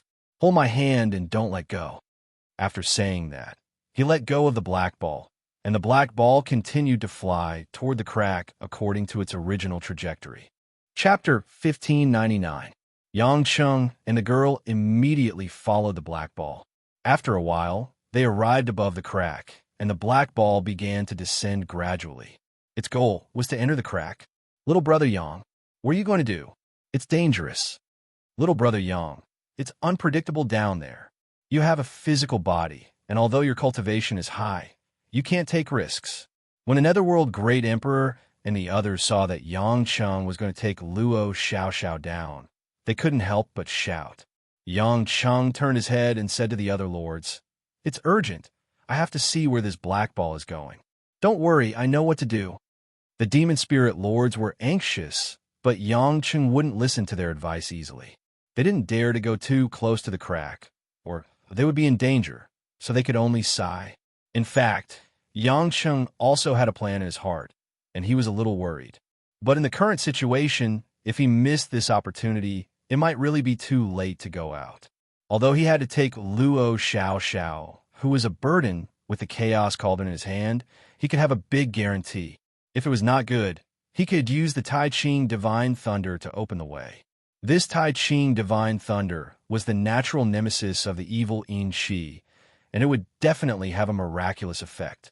Moreover, they all had physical bodies, and they wouldn't be like the demon spirit lords, who lost their physical bodies and relied on their cultivation to protect their vital spirits. Their defensive power was low, and it was easy for their souls to fly away and scatter. This black ball didn't react before, but now it reacted after the crack was opened. It was possible that it was waiting for this moment to take them in. Luo Xiao, who was on the side, held Yang Cheng's hand tightly. She was so scared that she didn't dare to speak. She simply closed her eyes, and her facial features tightened, letting the man take her wherever he wanted. As soon as they went more than 10 meters into the crack, Yang Cheng felt that the evil yin qi gushing up from below began to become particularly majestic and terrifying. It was as if countless sharp steel knives were slashing at them from all directions, trying to chop them into minced meat. Fortunately, Yang Cheng's quintessential essence was abundant, and the power of heaven and earth was endless. Layer after layer of the protective shield was consumed, but it could be replenished. However, for the sake of safety, Yang Cheng took out the Chaos Cauldron and absorbed the evil qi in the surroundings. The Chaos Cauldron was meant to devour all living things. Naturally, it would not reject anything. Like a fish in water, it began to absorb the energy in the crack. Once again, Yang Cheng felt traces of pure spiritual qi entering his dantian. It was the Chaos Cauldron that converted the yin qi. Suddenly, Yang Cheng furrowed his brows as he noticed something strange. There was actually a small space around the black ball that led the way. It was as if it had some kind of magic power that caused the evil energy to retreat. It was completely unaffected by the qi wave geyser inside. No wonder he felt that something was wrong. It turned out to be the strange behavior of this black ball. It seemed to be innately unaffected by the evil energy. Wherever it went, the evil energy would make way for it. Thoughts flashed through Yang Cheng's mind quickly. After thinking of something, he immediately dragged Luo Xiao down and grabbed the black ball. Sure enough, the moment the black ball was grabbed, everyone, including Yang Cheng and Luo Xiao, obtained the special protection effect of the black ball. The evil energy started to not affect them. At this time, Yang Cheng estimated that he was already hundreds of feet deep into the crack. His surroundings were already pitch black, and he could not see his fingers in front of him. If he did not use his divine sense, he would be completely blind. Yang Cheng thought that if this black ball had such a miraculous effect, did it mean that those demon spirit lords could also pass through this crack through the black ball? Should he go back and find them to explore together? However, after thinking about it, Yang Cheng gave up, not to mention whether they were willing or not. Even if they were willing, it might not be feasible. After all, they didn't have a physical body, so the special effect of the black ball might not be useful. The more he looked at this black ball, the more it looked like it was left by the ancestors of the Meng family for the descendants of the demonic cultivators. If there was no accident, those who could come here must be demonic cultivators. The descendants of the Meng family with a physical body were definitely not prepared for these demon spirits. If those demon spirit lords were killed, it would be a big mistake. After thinking about it, Yang Cheng didn't delay any longer. While holding the black ball, he went deeper and deeper according to the traction of the black ball. With the help of the black ball, Yang Cheng no longer felt any pressure. All the way down, he could also use the Chaos Cauldron to devour a lot of yin energy. Although it was impossible to devour all of it was enough for Yang Cheng to feel happy. After all, many a little makes a mickle, and his cultivation level was high. Time ticked by. For cultivators, time was something they didn't care about.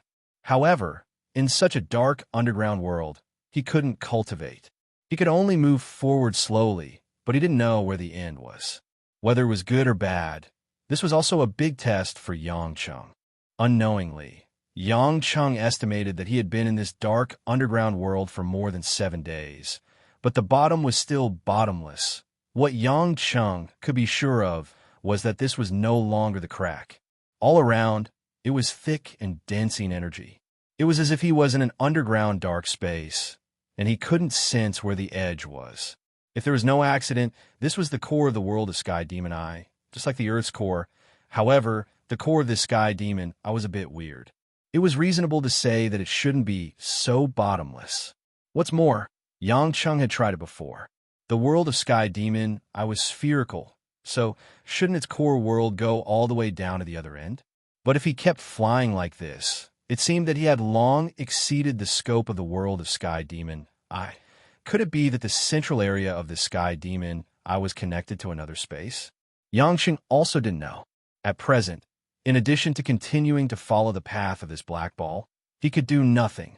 Even the way back, Yangqing was not sure if he could find it at once. The ancestor of the Meng family. Is he playing with me? Yangqing hated it so much that his teeth itched. He was really unlucky. Yangqing. Suddenly, Luo Xiao, who had been leaning on Yangqing's body, called out, "You're awake?" Yangqing looked back at the girl. His tone was a bit soft and guilty. These days, Luo Xiao followed him in this dark world.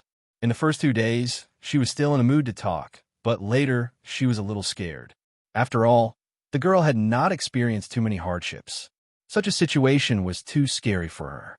Therefore, under the advice of Yangqing, she calmed her mind and tried to let herself fall asleep so that she could get through this dark and boring time. But there was a time when she had enough sleep.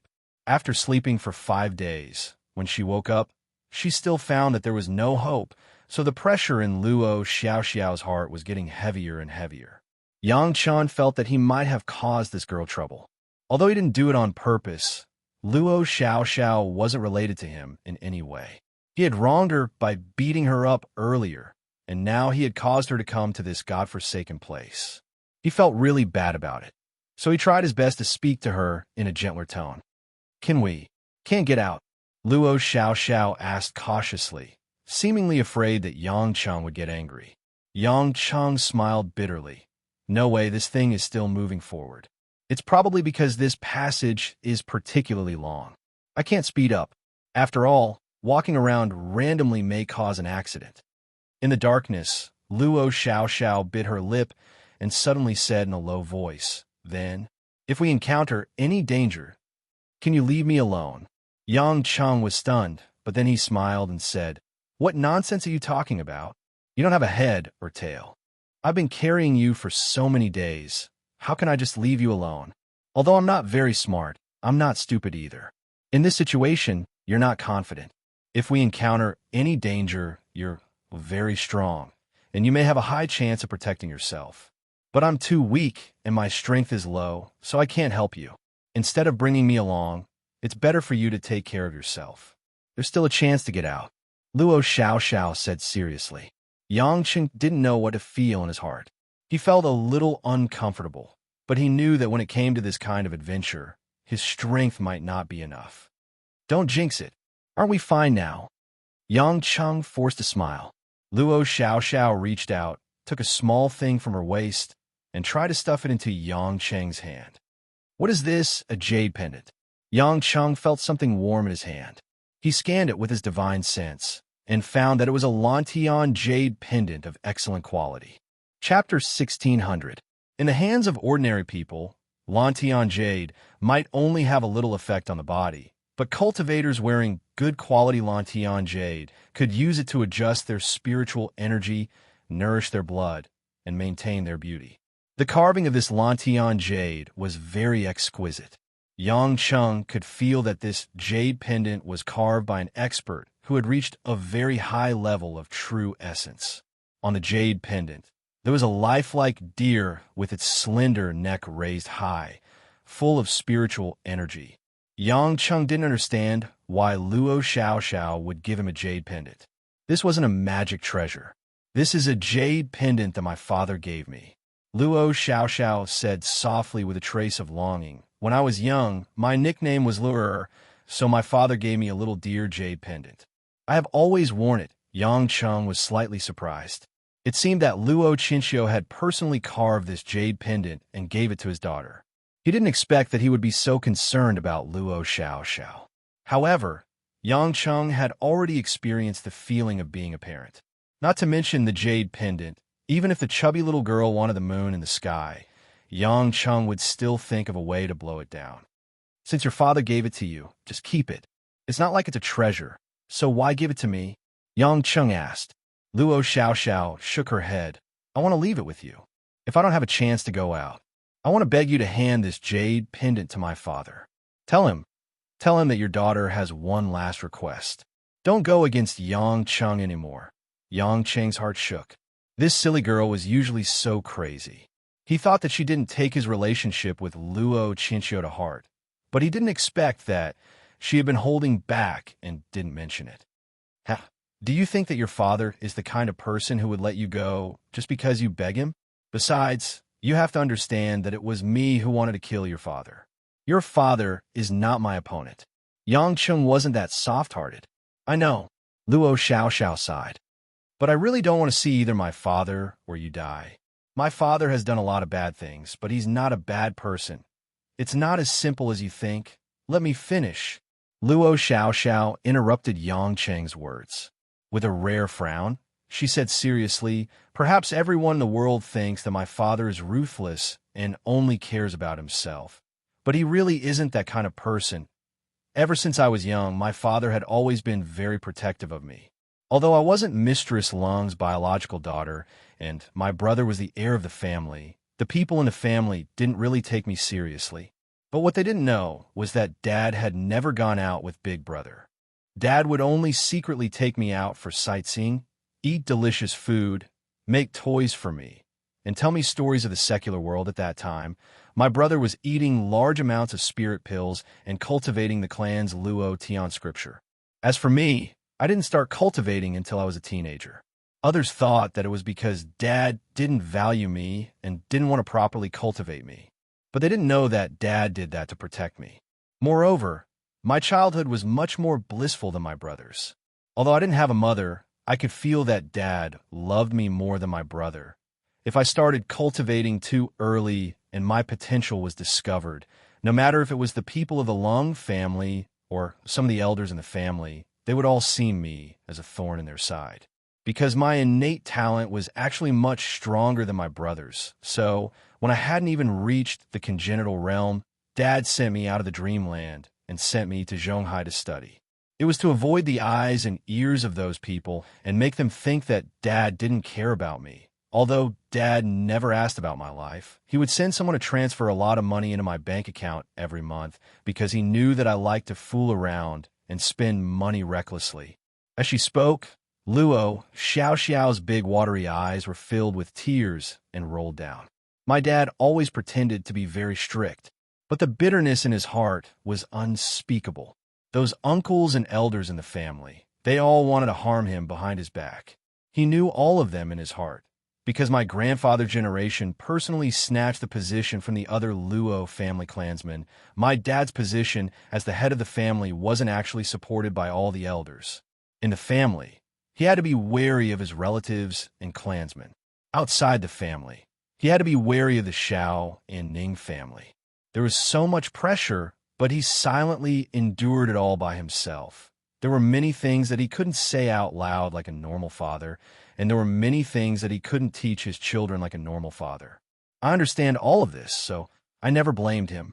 One of Yang Cheng's hands held onto the Lantian jade pendant, and he couldn't help but tighten his grip. He had underestimated Luo Xiao. As a father, he couldn't help but be moved when he heard his daughter say these words.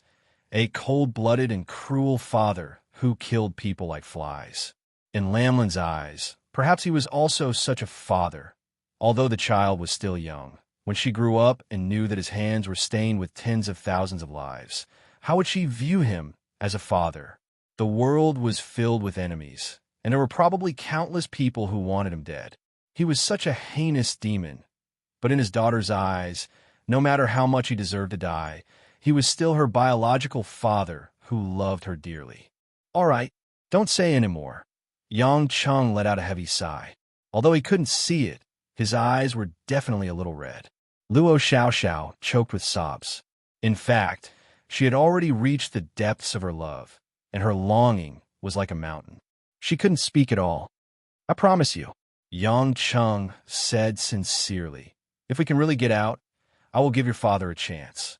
If he can let go of everything and no longer be my enemy, I can let him go.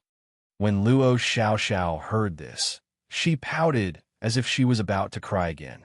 Yang Cheng speechlessly reached out and touched her tender face. He coaxed her like a child and said, "Why are you crying again? Didn't I say that I can give your father a chance?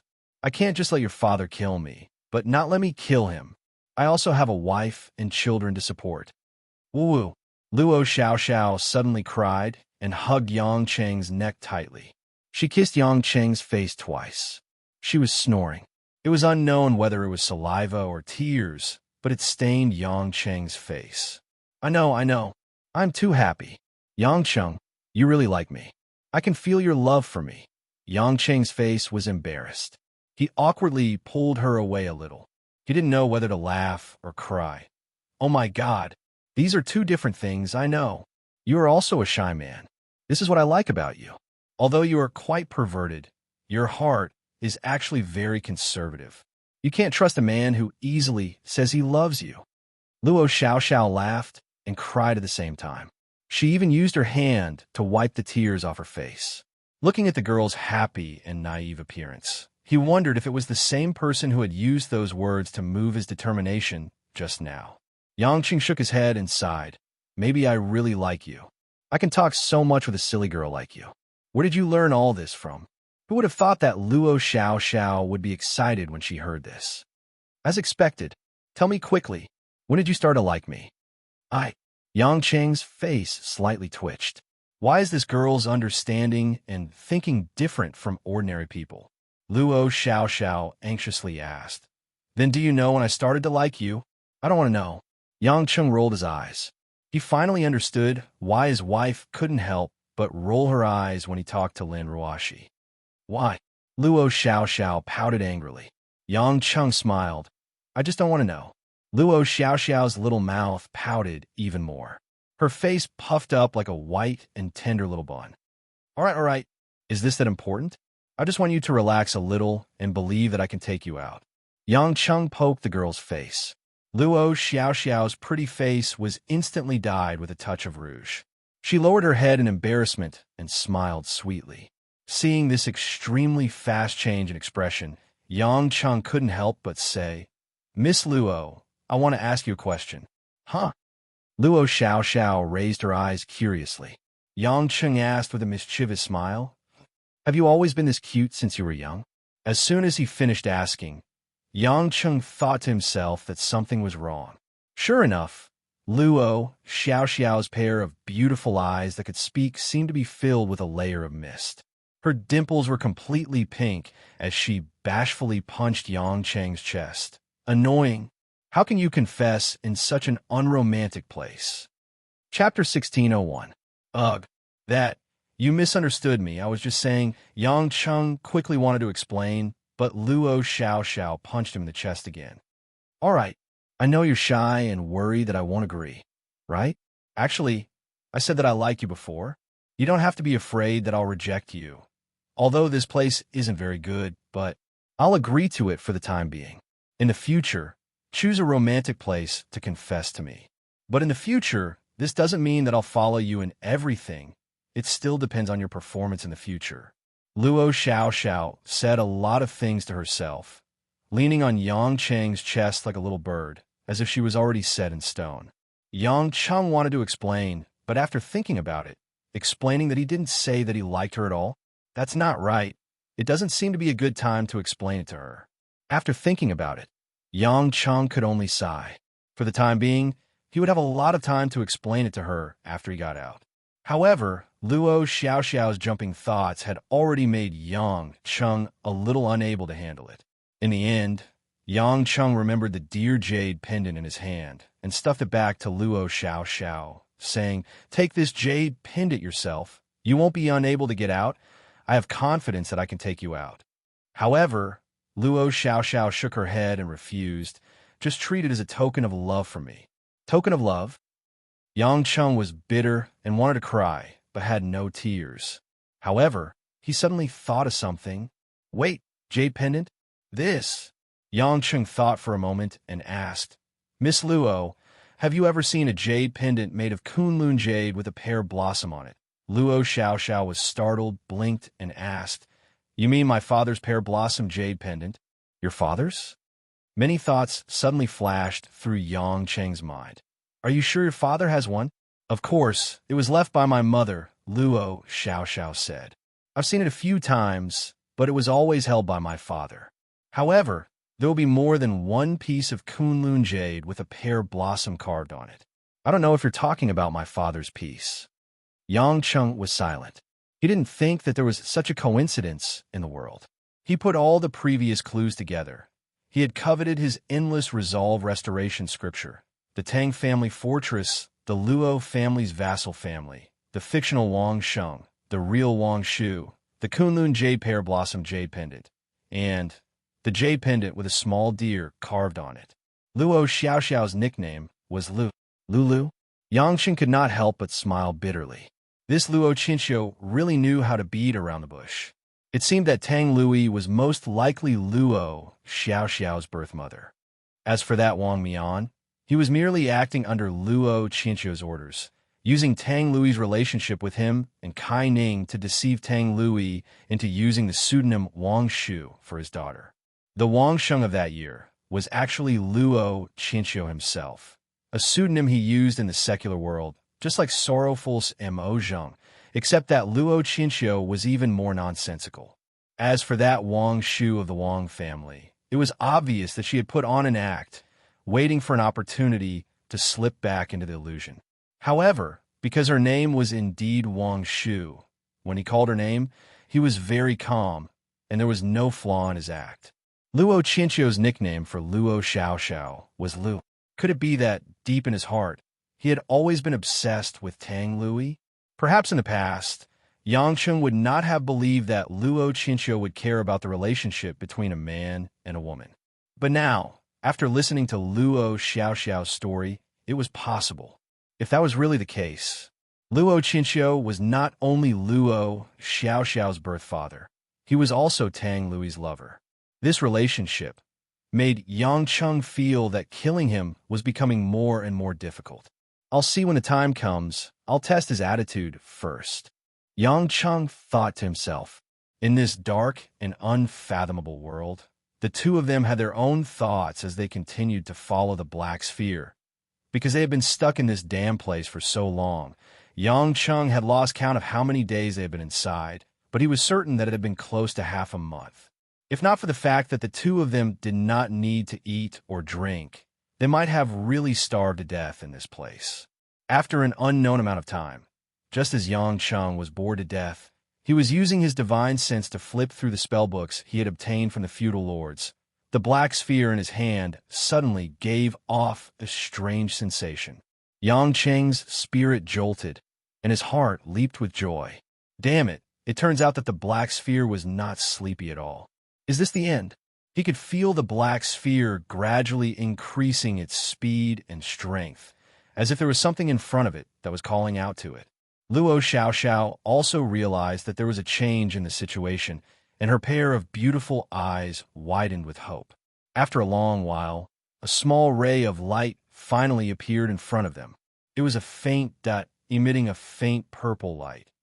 Yangcheng knew that this was because it was too far away, but there was no doubt that it was most likely the exit. Now that he could see the specific exit, how could Yangcheng continue to slowly run after the black sphere?